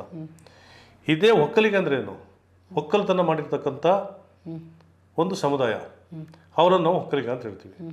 ಆ ಸಮುದಾಯಕ್ಕೆ ಅಂದರೆ ಎಷ್ಟೋ ಜನರಿಗೆ ಇವರು ಹೊಟ್ಟೆಗೆ ಒಂದಿಡೀ ಅನ್ನವನ್ನು ಕೊಟ್ಟಿರ್ತಕ್ಕಂಥವ್ರು ಈ ಒಕ್ಕಲಿಗ ಸಮುದಾಯ ಅಂತ ಹೇಳುವಂಥವ್ರು, ಅಂದರೆ ಬೇಸಾಯ ಮಾಡುವಂಥವ್ರು. ಅಂದರೆ ಇವರಿಗೆ ಅವತ್ತೇ ಕನ್ನಂಬಾಡಿ ಕಟ್ಟೆಯನ್ನು ಕಟ್ಟಿ, KRS ನಮ್ಗೆ ಗೊತ್ತಿರ್ಬೋದಲ್ಲ, ಕನ್ನಂಬಾಡಿ ಕಟ್ಟೆಯನ್ನು ಕಟ್ಟಿ ಅಲ್ಲಿಗೆ ನೀರು ಬಿಟ್ಟವ್ರು ಯಾರು? ಇದೇ ಮಹಾರಾಜ. ಅಲ್ಲಿ ಜಾತಿ ಬರಲಿಲ್ಲ. ಇವತ್ತು ತಾವು ಜಾತಿ ಹೇಳ್ತಾ ಇದ್ರಿ, ಆಯಿತು. ನಾನು ಒಂದು ಉದಾಹರಣೆ ಹೇಳ್ತೀನಿ. ಇವತ್ತು ನೋಡಿ, ಇಲ್ಲಿ ನಾನು ಸಣ್ಣ ಒಂದು ಉದಾಹರಣೆ ನಿಮ್ಗೆ ಹೇಳ್ತೀನಿ. ಕೊಡಗಿನ ಮಟ್ಟಿಗೆ ನಾನು ಹೇಳ್ತಾ ಇದ್ದೀನಿ. ಕೊಡಗಿನ ಮುಂಚೆ ಕೊಡಗು ಮಂಗಳೂರು ಇತ್ತು. ಹೌದು. ಈಗ ಅಲ್ಪಸಂಖ್ಯಾತರ ಬಗ್ಗೆ ನಾವು ಮಾತಾಡೋಣ. ಅಲ್ಪಸಂಖ್ಯಾತರು ಅಂದರೆ ಯಾರು? ಅಲ್ಪಸಂಖ್ಯಾ ಬಲದಲ್ಲಿರ್ತಕ್ಕಂಥವ್ರು, ಅಲ್ಪಸಂಖ್ಯಾ ಬಲ ಅಂತ ಇರತಕ್ಕಂಥ ವರ್ಗಗಳು ಅಲ್ಪಸಂಖ್ಯಾತರು. ಅಲ್ಪಸಂಖ್ಯಾ ಬಲದಲ್ಲಿರ್ತಕ್ಕಂಥ ವರ್ಗಗಳು ಅಲ್ಪಸಂಖ್ಯಾತರು ಅಂತ ನಾವು ಹೇಳ್ತೀವಿ. ಹಾಗಾದ್ರೆ ಈ ಅಲ್ಪಸಂಖ್ಯಾ ವರ್ಗದಲ್ಲಿರತಕ್ಕಂಥ ಯಾರು? ಖಾಲಿ ಮುಸಲ್ಮಾನರು ಮಾತ್ರ ಅಲ್ಲ, ಕ್ರೈಸ್ತರು ಬರ್ತಾರೆ, ಕ್ರೈಸ್ತರು ಬರ್ತಾರೆ, ಜೈನ್ಸ್ ಬರ್ತಾರೆ, ಪಾರ್ಸಿ ಬರ್ತಾರೆ, ಮತ್ತು ಇನ್ನು ಹಲವಾರು ಬರ್ತಾರೆ. ಈಗ ಜೈನ ಭಾಳ ಅಲ್ಪಸಂಖ್ಯಾತರ ಇದರಲ್ಲಿ ಇದ್ದಾರೆ. ಧನಂಜಯ ಕುಮಾರ್ ಅವರು ಅತಿ ಹೆಚ್ಚು ಮತವನ್ನು ಕೊಡಗಿನಲ್ಲಿ ತಗೊಂಡಿದ್ದಾರೆ. ಅವತ್ತು ಒಕ್ಕಲಿಗ ಸಮುದಾಯದವರು ಕೂಡ ನಿಂತಿದ್ರು. ಆದರೆ ಅಲ್ಲಿ ಒಕ್ಕಲಿಗ ಸಮುದಾಯ ಧನಂಜಯ ಕುಮಾರಿಗೆ ಸಪೋರ್ಟ್ ಮಾಡಿದರು. ಅಲ್ಲಿ ಜಾತಿ ಬರಲಿಲ್ಲ, ಅವತ್ತು ಕೊಡಲಿಲ್ಲ. ಆಯ್ತು, ಎರಡನೇ ಬಾರಿಗೆ ಸದಾನಂದ ಗೌಡರು ನಿಂತರು, ಹರೇಭಾಷೆ ಗೌಡರು. ಅಲ್ಲಿ ಕೂಡ ಜಾತಿ ಗೀತಿಯಿಂದ ಬರಲಿಲ್ಲ, ಅಲ್ಲಿ ಒಬ್ಬರು ಗೌಡರಿಗೆ ಕೊಡಲಿಲ್ವಾ? ಆಯಿತು, ಅದು ಆಯಿತು. ಅಲ್ಲಿಂದ 2 ಬಾರಿ ನಮ್ಮ ಪ್ರತಾಪ್ ಸಿಂಹ ಅವರು ನಿಂತರು, ಅವರು ಕೂಡ ಒಕ್ಕಲಿಗಿರ್ತಾನೆ, ಅವರು ಕೂಡ ಗೆದ್ದು ಬಂದ್ರಲ್ಲ, ಅವ್ರಿಗೂ ಬಿ ಜೆ ಪಿಯಿಂದ ಕೊಟ್ಟರಲ್ಲ ಟಿಕೆಟ್. ಯಾರು ನಿಮ್ಮ ಹಣೆ ಬರ, ನೀವು ಅವರಿಗೆ ಕೊಡೋದು ಇವತ್ತು 53 ವರ್ಷದಿಂದ ನೀವು ಕೊಡಬೇಕಾಗಿತ್ತು. ಅವತ್ತು ನೀವೇಕೆ ಕೊಡಲಿಲ್ಲ ಒಕ್ಕಲಿಗರಿಗೆ? ಈಗ ಕಾಂಗ್ರೆಸ್ಸಲ್ಲಿ ಇತ್ತಲ್ಲ ಚಾನ್ಸ್, ಹೇಗೆ ಒಕ್ಕಲಿಗರಿಗೆ ಕೊಡಲಿಲ್ಲ? ಇವತ್ತೇನು 53 ವರ್ಷದಿಂದ ಕೊಟ್ಟಿದೆ ಅಂತ ಹೇಳಿದ್ರೆ ದೊಡ್ಡ ಒಂದು ಮಾಸ್ ಸಾಧನೆ ಮಾಡಿದಾಗ. ಅದಕ್ಕಿಂತ ಮುಂಚೆ ಬಿ ಜೆ ಪಿ ಅವರು ಕೊಟ್ಟಿದ್ದಾರಲ್ಲ. ಅದಕ್ಕಿಂತ ಮುಂಚೆ ಬಿ ಜೆ ಪಿಯವರು ನಿಮಗೆ ಸದಾನಂದ ಗೌಡ್ರಿಗೆ ಕೊಟ್ಟಿದ್ದಾರೆ, ಪ್ರತಾಪ್ ಸಿಂಹನವ್ರಿಗೆ ಕೊಟ್ಟಿದ್ದಾರೆ. ಸದಾನಂದ ಗೌಡರು ಇವರು ಎರಡು ಬಾರಿ ಏನು ಇವರಾಗಿದ್ದರು ಲೋಕಸಭಾ ಸದಸ್ಯರು. ಯಾರು? ಧನಂಜಯ ಕುಮಾರ್ 2 ಬಾರಿ ಇಲ್ಲಿಂದಲೇ ಲೋಕಸಭಾ ಸದಸ್ಯರಾದರು. ಸದಾನಂದ ಗೌಡರು ಲೋಕಸಭಾ ಸದಸ್ಯರಾದರು. ಪ್ರತಾಪ್ ಸಿಂಹ ಲೋಕಸಭಾ ಸದಸ್ಯರಾದರು. ಇದೆಲ್ಲ ಯಾವ ಕಮ್ಯುನಿಟಿ? ಆಗ ನಿಮಗಿಂತ ಮುಂಚೆ ಕೊಟ್ಟವ್ರು ಯಾರು? ಕಾಂಗ್ರೆಸ್ಗಿಂತ ಮುಂಚೆ ಒಬ್ಬ ಒಕ್ಕಲಿಗ ಸಮುದಾಯಕ್ಕೆ ಕೊಡಬೇಕು ಅಂತೇಳಿ ಕೊಟ್ಟವ್ರು. ಅಲ್ಲಿ ಜಾತಿ ಬರಲಿಲ್ಲ. ನೀವಿವತ್ತು ಜಾತಿಯನ್ನು ತೋರಿಸ್ತಾ ಇದ್ರಿ. ಅದು ಹೋಗಲಿ. ಈಗ ಇನ್ನೊಂದು ತಗೊಳ್ಳಿ. ಈಗ ಲಕ್ಷ್ಮಣ್, ಈ ಲಕ್ಷ್ಮಣ ಅವರಿಗೆ ಒಂದು ನಾಮಕರಣ ಮಾಡಿದ್ದಾರೆ. ಅವರ ತಂದೆ ತಾಯಿಯವರು ಲಕ್ಷ್ಮಣ ಅಂತೇಳಿ ನಾಮಕರಣ ಮಾಡಿ ಆಗಿದೆ. ಎಲ್ಲಿ ಕೂಡ ಗೌಡ ಅಂತಿಲ್ಲ. ಈ ಗೌಡ ಬಂದಿದೆ ಅವಾಗ ಈ ಚುನಾವಣೆ ಸಂದರ್ಭದಲ್ಲಿ. ಅದರ ಅವಶ್ಯಕತೆ ಇತ್ತು ಅವರಿಗೆ. ಈ ಚುನಾವಣೆ ಸಂದರ್ಭದಲ್ಲಿ ಗೌಡ ಅಂತೇಳಿ ಬಂತು. ಅದಕ್ಕಿಂತ ಮುಂಚೆ ಅವ್ರು ಗೌಡ್ರೇ ಅಲ್ಲ. ಆಗ ಇಲ್ಲ ಲಕ್ಷ್ಮಣ ಗೌಡ ಆ ಥರ ಇವರಿಗೆ ಗೌಡರಿಗೆ ಕೊಡಬೇಕು ಅಂತೇಳಿ ಒಂದು ಇಂಟ್ರೆಸ್ಟ್ ಇದ್ದರೆ ಹುಟ್ಟಿನಿಂದಲೇ ಗೌಡ ಅಂತ ಹೇಳುವಂಥ ಇದಕ್ಕೆ ಯಾರು ನಮ್ಮ ಈ ಗೋಪಾಲ್ ಗೌಡ ಹಾಸ್ಪಿಟ್ಲ್ ಯಾರೊಬ್ಬರು ಟ್ರೈ ಮಾಡ್ತಿದ್ರು ಅಂತ ನನಗೆ ಗೊತ್ತಾಗಿದೆ. ಸುಶ್ರುತ್ ಗೌಡ, ಗೋಪಾಲ್ ಗೌಡ ಹಾಸ್ಪಿಟ್ಲ್ ಮಾಲೀಕರ MD ಸುಶ್ರುತ್ ಗೌಡ ಅಂತೇಳಿ ಮಾಡಿದರು. ಅವ್ರನ್ನ ಕೊಟ್ಟು ಸುಶ್ರುತ್ ಗೌಡ ಅಂತ ಹೆಸರು ಹಾಕ್ಬಿಟ್ಟು ಅವ್ರಿಗೊಂದು ಕೊಡ್ಬೋದಾಗಿತ್ತಲ್ಲ. ಅಂದರೆ ಇಲ್ಲಿ ಏನು ಅಂತ ಹೇಳಿದರೆ, ಸುಶ್ರುತ್ ಗೌಡನಿಗೆ ಕೊಟ್ಟರೆ ಗೆದ್ಬಿಡ್ತಾರೆ, ಇವ್ರಿಗೆ ಕೊಟ್ಟರೆ ಗೆಲ್ಲೋದಿಲ್ಲ. ಸೊ ಸುಶ್ರುತ್ ಗೌಡ ಕೊಟ್ಟರೆ ಮತ್ತೆ ನಮ್ಮ ಹಿಡಿತ ಸಿಗೋದಿಲ್ಲ. ಏಕೆಂದರೆ ಅಲ್ಲಿ ನೋಡಿ, ಇದೆಲ್ಲ ಒಂದು ಸಂಬಂಧದ ಮೇಲೆ ಇವತ್ತು ಸಿದ್ದರಾಮಯ್ಯವರು ಆಟ ಆಡ್ತಾ ಇರೋದು. ಒಬ್ಬ ಗೌಡನಿಗೆ ಕೊಟ್ಟಂಗೆ ಆಗಬೇಕು, ಆದರೆ ಗೌಡ ಗೆಲ್ಲಬಾರ್ದು ಅಂತ ಹೇಳುವಂಥದ್ದು. ಇದು ಸಂಬಂಧದ ಮೇಲೆ. ಸುಶ್ರುತ್ ಗೌಡನಿಗೆ ಕೊಟ್ಟಿದ್ರು, ಅವ್ರು ಗೆಲ್ತಿದ್ರು. ಆದರೆ SM ಕೃಷ್ಣದೇನೋ ಸಂಬಂಧಿಕರು, DK ಶಿವಕುಮಾರಿಗೂ ಒಂದು ಸಂಬಂಧಿಕರು, ಇವ್ರು ಹೇಳಿದ್ರು ಕೊಡೋದಿಲ್ಲ ಅಂದರೆ ಅವರ ಕ್ಯಾಂಡಿಡೇಟ್ ನಾವು ಕೊಡೋದಿಲ್ಲ ಅಂತ ಕ್ಯಾನ್ಸಲ್ ಮಾಡಿದರು. ಅಂದರೆ ಇದೆಲ್ಲ ಟೋಟಲಿ ರಾಜಕೀಯ ಮಾತ್ರ ಅಲ್ಲ, ಅವಳ ಒಳಸಂಚಯದಲ್ಲಿ ಬೇರೆ ಇದೆ. ಆ ಒಳಸಂಚನ ಹತ್ಕೊಂಡ್ರೆ ಇಲ್ಲಿ ಗೌಡ್ರಿಗೆ ನಾವು ಒಂದು ಕೊಟ್ಟಿದ್ದೀವಿ ಅಂತ ಹೇಳುವಂಥ ಇದು ಸುಳ್ಳು. ಅದೆಲ್ಲ ಗೌಡ್ರಿಗೆ ಇವರು ಸುಮ್ಮನೆ ಒಂದು ನಾಮಕಾವಸ್ಥೆಗೆ ಕೊಟ್ಟಿದ್ದಾರೆ ವಿನ ಕೊಡಗು ಮೈಸೂರಲ್ಲಿ ಗೌಡ್ರು ಗೆಲ್ಲೇಬೇಕು ಅಂತ ಹೇಳೋದು ಕೊಟ್ಟಿರ್ತಕ್ಕಂಥದ್ದಲ್ಲ. ಇದು ಓಪನ್ ಆಗಿ ನಮಗೆಲ್ಲರೂ ಗೊತ್ತಿರುವಂಥದ್ದು. ಇದು ನೀವು ಸುಶ್ರುತ್ ಗೌಡ್ರಿಗೆ ಕೊಡಿ, ಅವ್ರು ಗೆಲ್ತಿದ್ರಲ್ಲ, ಅವ್ರಿಗೆ ಕೊಡ್ಲಿಕ್ಕಾಗಲಿಲ್ಲ. ಅಂದರೆ ಈ ರೀತಿ ಸುಮ್ಮನೆ ಅಲ್ಲಿ ಇಲ್ಲಿ ತಾರತಮ್ಯಗಳನ್ನು ತಂದಿಟ್ಟು ಸುಮ್ಮನೆ ನಮ್ಮನ್ನು ಹೊಡಿಯುವಂಥ ಕೆಲಸ ಮಾಡಬೇಡಿ. ಮೈಸೂರು ರಾಜರು ಭಾಳ ಕೆಲಸ ಮಾಡಿದ್ದಾರೆ ಅಂತ ಹೇಳುವಂಥದ್ದು ನಮ್ಗೆ ಕೂಡ ಗೊತ್ತಾಗಿದೆ. ಈಗ ಬೇಡ, ನಮ್ಮ ಇಲ್ಲಿ ಮಡಿಕೇರಿ ತಗೊಳ್ಳಿ. ಈಗ ಇಲ್ಲಿನ ರಾಜನಿಗೂ ಅಲ್ಲಿನ ರಾಜರ ಆದೇಶ ತಗೊಂಡಿಲ್ಲಿ ಕೆಲಸ ಮಾಡ್ತಿದ್ರು. ಇವತ್ತು ಕೊಡಗು ಒಂದು ಪ್ರವಾಸಿಗ ಸ್ಥಾನ ಆಗಬೇಕು ಅಂತ ಹೇಳಿದ್ರೆ ಮೈಸೂರು ರಾಜರ ಎಷ್ಟೊಂದು ಅಶಕ್ತಿಯಲ್ಲಿ ಇತ್ತು ಅಂತ ಹೇಳೋದು ನಾವು ಇವತ್ತು ಕೂಡ ಗೊತ್ತಬೇಕು. ಕೊಡಗಿಗೆ ಯಾರೇ ಬಂದರೂ ರಾಜಶೆಟ್ಟಿಗೆ ಒಂದು ವಿಸಿಟ್ ಇದೆ. ಇದು ಮಾಡಿದ್ಯಾರು? ರಾಜಮನೆತನದವರು. ಗದ್ದಿಗೆ ಯಾರು ಮಾಡಿದ್ದು? ರಾಜಮನೆತನದವರು. ಇಲ್ಲ ನಿಮಗೆ ನಾಲ್ಕು ಅರಮನೆ ಮಾಡಿದ್ಯಾರು? ರಾಜಮನೆತನದವರು. ಇದೆಲ್ಲ ಪ್ರವಾಸಿಗ ತಾಣ.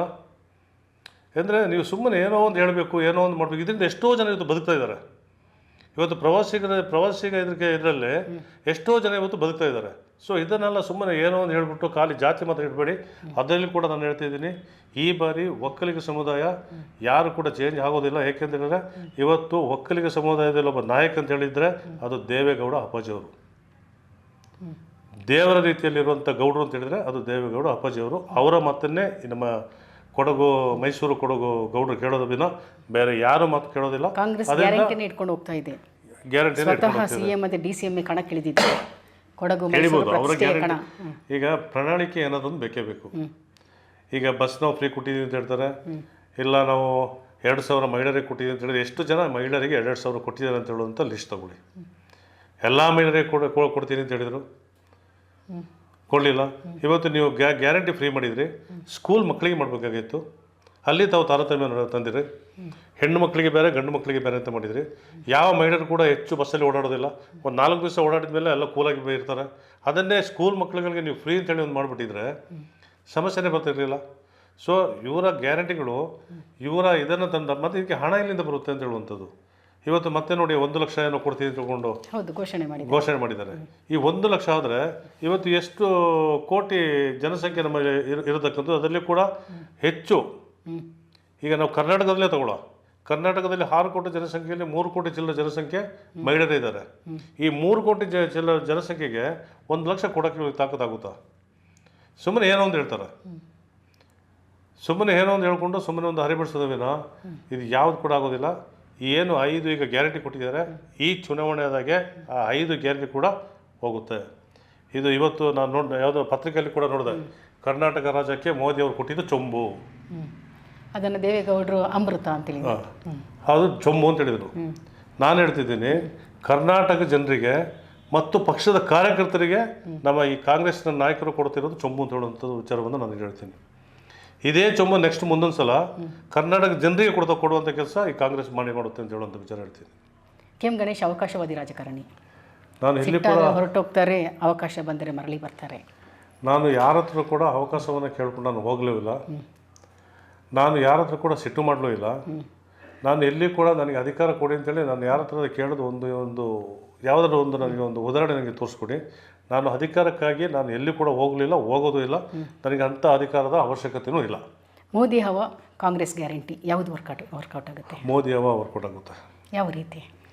ಇವತ್ತು ಕೇಂದ್ರದಲ್ಲಿ ಮಾಡಿರ್ತಕ್ಕಂಥ ಕೆಲಸಗಳು, ಇವತ್ತು ಈ ರಾಷ್ಟ್ರ ಒಂದು ಸುಭದ್ರವಾಗಿರಬೇಕು, ಈ ರಾಷ್ಟ್ರ ಉಳಿಬೇಕು ಅಂತಿದ್ರೆ ಈ ಬಾರಿ ಕೂಡ ಮೋದಿ ಅವರಿಗೆ ಮತಗಳನ್ನು ಕೊಡಬೇಕು ಅಂತ ಹೇಳುವಂಥ ಕೆಲಸವನ್ನು ಎಲ್ಲರೂ ಕೂಡ ಮಾಡಬೇಕು. ಏಕೆ ಅಂತ ಕೇಳ್ತಿಕೊಡಿ, ಈಗ ಎಷ್ಟೋ ಮುಸ್ಲಿಂ ಕಂಟ್ರಿಗಳು ಮೋದಿಯನ್ನು ಇವತ್ತು ಕೊಂಡಾಡ್ತಾ ಇದ್ದಾರೆ. ಹೌದು, ಎಷ್ಟೋ ಮುಸ್ಲಿಂ ಕಂಟ್ರಿಗಳು ಇವತ್ತು ಇಲ್ಲಿ ಕೊಡಗಿನಲ್ಲಿರ್ತಕ್ಕಂಥ ಅಲ್ಪಸಂಖ್ಯಾತರನ್ನು ಮಾತ್ರ ಈ ಕಾಂಗ್ರೆಸ್ ಅವರು ಒಂದು ಇದು ಮಾಡ್ತಿದ್ದಾರೆ. ಅದು ಎಷ್ಟೋ ಅಲ್ಪಸಂಖ್ಯಾತರು ಹೊರ ರಾಷ್ಟ್ರದ ಮುಸ್ಲಿಂ ಕಂಟ್ರಿಯವರು ಇವತ್ತು ಮೋದಿಯವರನ್ನು ಕೊಂಡಾಡುವಂಥ ಕೆಲಸ ಆಗ್ತಾಯಿದೆ. ಮತ್ತು ಇಲ್ಲಿರತಕ್ಕಂಥ ಅಲ್ಪಸಂಖ್ಯಾತರು ಅಂತ ಹೇಳಿದ್ರೆ ಅದರಲ್ಲಿ ಸ್ಪೆಷಲ್ ಆಗಿ ನಮ್ಮ ಮುಸ್ಲಿಂ ಬಾಂಧವರಿಗೆ ಇವತ್ತು ಕಾಂಗ್ರೆಸ್ ಕೂಡ ಏನಾಗಿದೆ ಅಂತ ಹೇಳಿದರೆ, ಇವರಿಗೆ ಬೇರೆ ಆಪ್ಷನ್ ಇಲ್ಲ, ಇವ್ರಿಗೆ ಕಾಂಗ್ರೆಸ್ ಒಂದೇ ಇರೋದು, ಇವ್ರು ಬೇಕಾದ್ರೆ ಓಟ್ ಹಾಕ್ತಾರೆ, ಇಲ್ಲದ್ರೆ ಇಲ್ಲ. ಇವತ್ತು ಕಾಂಗ್ರೆಸ್ಸಿಗೆ ಏನೇ ಮಾಡಿದರೂ ಮುಸ್ಲಿಂ ಬಾಂಧವರೆಲ್ಲ ಕಾಂಗ್ರೆಸ್ಸಿಗೆ ಓಟ್ ಹಾಕೋದು ಅಂತ ಹೇಳುವಂಥ ಒಂದು ಮನಸ್ಥಿತಿ ಅವರಲ್ಲಿದೆ. ಅದರಿಂದ ಅಲ್ಪಸಂಖ್ಯಾತರಿಗೆ ಕಾಂಗ್ರೆಸ್ನಲ್ಲಿ ಯಾವುದೇ ಒಳ್ಳೆ ಕೆಲಸಗಳು ಆಗಲಿ ಅಥವಾ ಯಾವುದೇ ಸವಲತ್ತುಗಳು ಕೊಡೋದಾಗಲಿ ಮಾಡೋದಿಲ್ಲ. ವಿಧಿ ಇಲ್ಲದವರು ಓಟ್ ಹಾಕಲೇಬೇಕು ಅಂತ ಹೇಳುವಂಥ ಮನಸ್ಥಿತಿಯಲ್ಲಿ ಕಾಂಗ್ರೆಸ್ ಇರೋದ್ರಿಂದ ಅಲ್ಪಸಂಖ್ಯಾತರು, ನಾನು ಸ್ಪೆಷಲ್ ಅಲ್ಪಸಂಖ್ಯಾತರಿಗೆ ಇರ್ತೀನಿ, ನಿಮ್ಮ ಬಗ್ಗೆ ಕಾಂಗ್ರೆಸ್ಸಿಗೆ ಒಂದು ಚೂರು ಕೂಡ ಒಲವಿಲ್ಲ ಅಂತ ಹೇಳುವಂಥ ವಿಚಾರ ಹೇಳ್ತೀನಿ. ಸಂಕೇತ್ ಪೋಯ್ ಅವರು ಮತ್ತೆ JDSಗೆ ಬರ್ತಾರಾ? ಆ ಸುದ್ದಿ ನಿಜ? ಸಂಕೇತ್ ಪೋಯ್ನವರು BJPಗೆ ಹೋಗ್ತಾರಾ? ಹೇಗೆ? ಸಂಕೇತ್ ಪೋಯ್ನವರು BJPಗೆ ಹೋಗ್ತೀನಿ ಅಂತ ಹೇಳ್ಕೊಂಡು ಅಂತ ಹೇಳಿದರು. ನಾನು ಕೂಡ ಹೇಳೋದೇ ಇಲ್ಲ, ಒಳ್ಳೆ ಡಿಸಿಷನ್ ನಿಮ್ಮದು, ಹೋಗಿ ಆಗ್ಬೋದು ಅಂತ ಹೇಳಿದೆ. ಮತ್ತು ಅವರ ಮನಸ್ಥಿತಿ ಏನು ಅಂತ ನನಗೆ ಗೊತ್ತಿಲ್ಲ. ಅವರು BJPಗೆ ಹೋದರೆ ಒಳ್ಳೆಯದೇ, ಅವರು ಕೂಡ ಒಬ್ಬ ನಾಯಕರು, ಅವರಲ್ಲಿ ಕೂಡ ಒಂದು ಸಂಘಟನೆ ಶಕ್ತಿ ಇದೆ, ಅವರು ಕೂಡ ಸಂಘಟನೆ ಚತುರ ಮತ್ತು ಸಂಘಟನೆ ಮಾಡುವಂಥ ಸ್ಥಿತಿ ಮತ್ತು ಹೋರಾಟಗಾರ. ಅದರಿಂದ ಅವರು ಕೂಡ BJPಗೆ ಹೋದರೆ ಅವರು ಕೂಡ ಒಳ್ಳೆಯದಾಗುತ್ತೆ ಅಂತ ಹೇಳುವಂಥ ವಿಚಾರ ನನಗೆ ಹೇಳಿಕೊಡ್ತೀನಿ ಅಷ್ಟೇ. ಜನ ಯಾವುದನ್ನು ನೋಡಿ ಮೈತ್ರಿ ಬಣಕ್ಕೆ ಓಟ್ ಹಾಕಬೇಕು? ಇವತ್ತು ಇದು ರಾಷ್ಟ್ರ ಮಟ್ಟದ ಚುನಾವಣೆ, ರಾಜ್ಯದಲ್ಲ. ರಾಷ್ಟ್ರ ಸುಭದ್ರವಾಗಿರಬೇಕು, ಈ ರಾಷ್ಟ್ರದಲ್ಲಿ ಎಲ್ಲರೂ ಕೂಡ ಸಾಮರಸ್ಯದಿಂದ ಬಾಳಬೇಕು. ಈ ರಾಷ್ಟ್ರವನ್ನು ಮುನ್ನಡೆಸುವಂಥ ಶಕ್ತಿ ನಮಗೆಲ್ಲರಿಗೂ ಇರುವಂಥ ಒಬ್ಬ ನಾಯಕನನ್ನು ಮತ್ತು ನಮ್ಮನ್ನೆಲ್ಲ ಕಾಪಾಡುವಂಥ ಒಂದು ನಾಯಕನನ್ನು ನಾವು ಆರಿಸ್ಬೇಕು ಅಂತ ಹೇಳುವಂಥದ್ದು. ಇವತ್ತು BJPಯಲ್ಲಿ ಮೋದಿ ಒಬ್ಬರೇ, ಇವತ್ತು BJPಯಲ್ಲಿ ಎಲ್ಲರೂ ಕೂಡ ಆರಿಸುವಂಥ ಒಬ್ಬ ನಾಯಕ ಅಂತೇಳಿ ಅದು ಮೋದಿ. ಆದರೆ ಕಾಂಗ್ರೆಸ್ಸಲ್ಲಿ ಅಥವಾ ಇಂಡಿಯಾದಲ್ಲಿ IND ಅಂತಿದೆಯಲ್ಲ, ಇಂಡಿಯಾದಲ್ಲಿ ಎಲ್ಲರೂ ಕೂಡ ನಾನು ಪ್ರಧಾನಮಂತ್ರಿ ಆಗ್ತೀನಿ ಅಂತ ಆಸೆಯಲ್ಲಿದ್ದಾರೆ ವಿನ ಅಲ್ಲಿ ಯಾರು ಕೂಡ ಇಂಥವರೇ ಪ್ರಧಾನಮಂತ್ರಿ ಆಗಬೇಕು ಅಂತೇಳಿ ಯಾರು ಕೂಡ ಅಲ್ಲಿ ಹೇಳ್ತಾ ಇಲ್ಲ. ಅದರಿಂದ ಇವತ್ತು ಸಿಂಗಲ್ ಮ್ಯಾನ್ ಆಗಿರತಕ್ಕಂಥದ್ದು ಮೋದಿ, ಅದರಿಂದ ಅವರನ್ನು ಹಾರಿಸ್ಬೇಕು ಅಂತ ಹೇಳುವಂಥ ವಿಚಾರವನ್ನು ಹೇಳ್ತಿದ್ದೆ. ರಾಜರ ಸಾಧು ಸ್ವಭಾವ ಸಜ್ಜನಿಕೆ ರಾಜಕೀಯಕ್ಕೆ ವರ್ಕೌಟ್ ಆಗುತ್ತಾ? ಸ್ವಭಾವ ಸಾಧು ಇದ್ರೂ ಕೂಡ ಕೆಲಸ ಮಾಡೋದು ಅವರ ಮನಸ್ಥಿತಿ. ಈಗ ನಾನು ಈಗ ತುಂಬ ಸ್ಮೂತಾಗಿ ಮಾತಾಡ್ತೀನಿ ಹೇಳಿದ್ರೆ ನಾನು ಕೆಲಸ ಮಾಡಬಾರ್ದು ಅಂತೇನಿಲ್ವಲ್ಲ. ಈಗ ಒಬ್ಬರು ತುಂಬ ಜೋರಾಗಿ ಮಾತಾಡ್ತಾರೆ, ಇಲ್ಲ ದೊಡ್ಡ ಧ್ವನಿಯಿಂದ ಮಾತಾಡ್ತಾರೆ, ಅವ್ರ ಕೆಲಸಗಳು ಅಷ್ಟೇ ಇರುತ್ತೆ. ಅದರಿಂದ ಕೆಲಸನೇ ಬೇರೆ, ಈ ಸಾಧು ಸ್ವಭಾವನೇ ಬೇರೆ. ಮಹಾರಾಜರು ಸಾಮಾನ್ಯ ಜನರೊಂದಿಗೆ ಬೆರೆಯುವುದಿಲ್ಲ. ಅದು ನೋಡಿ, ನಾನು ಈಗಲ್ಲ, ನಾನು ಚಾಂಬರ್ ಆಫ್ ಕಾಮರ್ಸ್ ಇದರಲ್ಲಿರೋ ಕೂಡ ಮೊನ್ನೆ ಕೂಡ ನಾವು ಒಂದು 6-7 ತಿಂಗಳಾಗ ಅವರು ಚುನಾವಣೆ ಇದರಲಿಲ್ಲ, 6-7 ತಿಂಗಳಿಗೆ ನಾನು ಕೂಡ ಅವ್ರು ಒಂದ್ಸಲ ಭೇಟಿ ಮಾಡಿದೆ. ರಾಜಕೀಯವಾಗಿ ಅಲ್ಲ, ನಾವು ಬೇರೆ, ನಾನು ಮತ್ತು ನಮ್ಮ ಈ ಸಹಪಾಠಿಗಳೆಲ್ಲ ಅವು ಕೂಡ ಭಾಳ ಚೆನ್ನಾಗಿ ನಮ್ಮ ಹತ್ರ ಮಾತಾಡಿದರು. ಅಂದರೆ ರಾಜರು ಅಂದರೆ ಅವರ ಸಿಸ್ಟಮ್ಸ್ ಆಗಿತ್ತು. ಇವತ್ತೊಬ್ಬ ರಾಜ ಆ ರೀತಿ ಬೆರೆಯೋದಿಲ್ಲ ಅಂತ ಹೇಳಿದ್ರೆ ಅದು ತಪ್ಪು. ಈಗ ಇದಕ್ಕಿಂತ ಮುಂಚೆ ಶ್ರೀಕಂಠದತ್ತ ಒಡೆಯರು ಕೂಡ ಒಬ್ಬ ಸಂಸದರಾಗಿದ್ದರು. ಆಗ ಅವ್ರು ಬೆರೀಲಿಲ್ವ ಎಲ್ಲರ ಜೊತೆ? ಇದನ್ನು ಸುಮ್ಮನೆ ಹೇಳ್ಕೊಂಡು ಹೋಗೋದು ತಪ್ಪು. ಇದು ಒಬ್ಬನ ವೈಯಕ್ತಿಕವಾಗಿ ಹೇಳ್ಬೇಡಿ, ಅವರ ಕೆಲಸದ ಬಗ್ಗೆ ಅಕಸ್ಮಾತ್ ಅವರ ಒಳ್ಳೆತನೂ ನೀವು ಸ್ವಲ್ಪ ಹೇಳಿ. ಕಾಲ ಕೆಟ್ಟದನ್ನೇ ನೀವು ಹೇಳ್ಕೊಂಡು ಹೋದರೆ ನಿಮಗೆ ನೀವೇ ಅದನ್ನು ಅನುಭವಿಸ್ತೀರಿ. ಈಗ ಇನ್ನೊಂದೇನು 20 ಚುನಾವಣೆ ಆದಾಗೆ ಅವತ್ತೇ ಗೊತ್ತಾಗ್ಬಿಡುತ್ತೆ, ತಾವು ಅನುಭವಿಸ್ತೀರಿ ಅಷ್ಟೇ. ಕೆ ಎಂ ಗಣೇಶ್ ಅವರು BJPಗೆ ಸೇರ್ತಾರೆ. ಈಗ ನಾನು ಯಾವುದೂ ಡಿಸೈಡ್ ಮಾಡಲಿಲ್ಲ ಮೇಡಮ್, ಯಾವುದೇ ಡಿಸೈಡ್ ನಾನು ಮಾಡಲಿಲ್ಲ. ನಾನೊಬ್ಬ ಈ ಬಾರಿ ನಮ್ಮ ಹೇಮ್ ಇಷ್ಟೇ, ಏನೇ ಇದ್ರೂ ಕೂಡ ಇವತ್ತು ಮಹಾರಾಜರು ಯದುವೀರವರು ಗೆಲ್ಲಬೇಕು. ಅದಕ್ಕೆ ನಾವು BJP ಜೊತೆ ಕೈ ಜೋಡಿಸಿದ್ದೀವಿ. ಯದುವೀರನ್ನು ಗೆಲ್ಲಿಸೋದೊಂದೇ ನಮ್ಮ ಗುರಿ. ಗೆಲ್ಲಿಸ್ತೀವಿ. ಕೊನೆಯದಾಗಿ ತಾವೇನು ಹೇಳಿಕ್ಕೆ ಇಷ್ಟಪಡ್ತೀರಾ ಅಂತ? ಈ ಬಾರಿ ತಾವು ದಯವಿಟ್ಟು ಮಹಾರಾಜರನ್ನು ಗೆಲ್ಲಿಸಿ. ಹಲವಾರು ಕೆಲಸಗಳನ್ನು ಮಹಾರಾಜರು ಮಾಡಿದ್ದಾರೆ. ಕೊಡಗಿನಲ್ಲಿ ಕೂಡ ಇವತ್ತು ಪ್ರವಾಸೋದ್ಯಮ ಬೆಳಿಬೇಕು ಅಂತ ಹೇಳಿದ್ರೆ ಒನ್ ಆಫ್ ದ ರೀಸನ್ ಇವತ್ತು ಮಹಾರಾಜರಾಗಿದ್ದಾರೆ ಅಂತ ಹೇಳ್ತದೆ. ಅಂಥ ಒಂದು ರಾಜವಂಶದ ಕೊಡಿಯನ್ನು ತಾವು ದಯವಿಟ್ಟು ಇವತ್ತು ಗೆಲ್ಲಿಸಿ ಒಂದು ಸಂಸತ್ತಿಗೆ ಕಳಿಸುವಂಥ ಕೆಲಸ ಆಗಬೇಕು. ಸಂಸತ್ತಲ್ಲಿ ಕೂಡ ಕೂತು ಒಂದು ಸಮಸ್ಯೆಗಳನ್ನು ಕೇಳುವಂಥ ಒಂದು ಸವಾಲುಗಳನ್ನು ಕೇಳುವಂಥ ಒಂದು ಪ್ರಶ್ನೆಗಳನ್ನು ಕೇಳುವಂಥ ಕೆಲಸ ಇಂಥ ಒಂದು ಅಭಿವೃದ್ಧಿಪಡಿಸುವಂಥ ಜನರಿಗೆ ಮಾತ್ರ ಸಾಧ್ಯ ಅಂತ ಹೇಳುವಂಥದ್ದು. ಅದರಿಂದ ಈ ಬಾರಿ ಯದುವೀರನ್ನು ಮಹಾರಾಜರನ್ನು ಗೆಲ್ಲಿಸಿ ಅಂತ ಹೇಳುವಂಥ ಒಂದು ಮಾತನ್ನು ಕೇಳ್ತೀನಿ. ಯಾಕೆಂದರೆ ನಾವು ಪ್ರಜೆಗಳಾಗಿ ನಾವು ಅವರ ಮೇಲೆ ಒಂದು ಇಟ್ಟಂಥ ಒಂದು ಸ್ವಾಭಿಮಾನದಿಂದ ಅವರನ್ನು ಗೆಲ್ಲಿಸುವಂಥ ಒಂದು ಮೂಲ ಕರ್ತವ್ಯ ಕೂಡ ನಮ್ಮ ಮೇಲೆ ಇರೋದ್ರಿಂದ ಅವರನ್ನು ಗೆಲ್ಲಿಸಬೇಕು ಅಂತ ಹೇಳೊಂದು ನಾನು ಕಳಕಳಿಯಿಂದ ಪ್ರಾರ್ಥನೆ ಮಾಡ್ತೀನಿ. ಸುಮಾರು 1 ಗಂಟೆಗಳ ಕಾಲ ನಡೆದಂಥ ಮುಕ್ತ ಚರ್ಚೆಯಲ್ಲಿ ನೇರವಾಗಿ ಉತ್ತರವನ್ನು ನೀಡಿದ್ದೀರಾ. ಸ್ಪಷ್ಟ ಅಸ್ಪಷ್ಟತೆಗಳ ನಡುವೆ, ಯಾಕೆ ಅಂತೇಳಿದರೆ BJPಗೆ ಸೇರ್ತೀರಾ ಅಂತ ಕೇಳೋ ಇನ್ನೂ ಕೂಡ ತಮ್ಮ ಡಿಸಿಷನ್ ಆಗಲಿಲ್ಲ, ಅಥವಾ ಯಾವುದಾದ್ರು ಒಂದು ಪೋಸ್ಟ್ ತಗೊಳ್ತೀರಾ ಅಂತ ಕೇಳಿದ್ರೆ ತಮ್ಮಲ್ಲಿ ಉತ್ತರ ಇಲ್ಲ. ಸ್ಪಷ್ಟ ಅಸ್ಪಷ್ಟಗಳ ತಾಕಲಾಟದಲ್ಲಿ ನಮ್ಮ ಚರ್ಚೆಯನ್ನು ಮುಗಿಸ್ತಾ ಇದ್ದೇನೆ. ಭಾಳಷ್ಟು ಅವಕಾಶಗಳು ತಮಗೆ ಬರಲಿ. ಭಾಳ ಹಿರಿಯ ನಾಯಕರ ಕೊಡಗಿನ ತಾವು ಮೂಲೆ ಮೂಲೆಯಲ್ಲಿ ಕೂಡ ಜನರಿಗೆ ತಮ್ಮ ಹೆಸರನ್ನು ಜನರ ವಲಯದಲ್ಲಿ ಛಾಪು ಮೂಡಿಸಿದ್ದೀರಾ. ಮುಂದೆ ಕೂಡ ಭಗವಂತ ರಾಜಕೀಯದಲ್ಲಿ ಉನ್ನತ ಸ್ಥಾನವನ್ನು ಕೊಡಲಿ ಅಂತೇಳಿ ಶುಭ ಹಾರೈಸ್ತಾ ಸಂದರ್ಶನ ಮುಗಿಸ್ತಾ ಇದ್ದೇನೆ. Thank you sir. ಪ್ರಿಯ ವೀಕ್ಷಕರೇ, ಇದು ಈ ಹೊತ್ತಿನ ವಿಶೇಷ. ಮತ್ತೊಬ್ಬ ನಾಯಕರೊಂದಿಗೆ ಮತ್ತೆ ಭೇಟಿಯಾಗ್ತೇನೆ. ನಮಸ್ಕಾರ.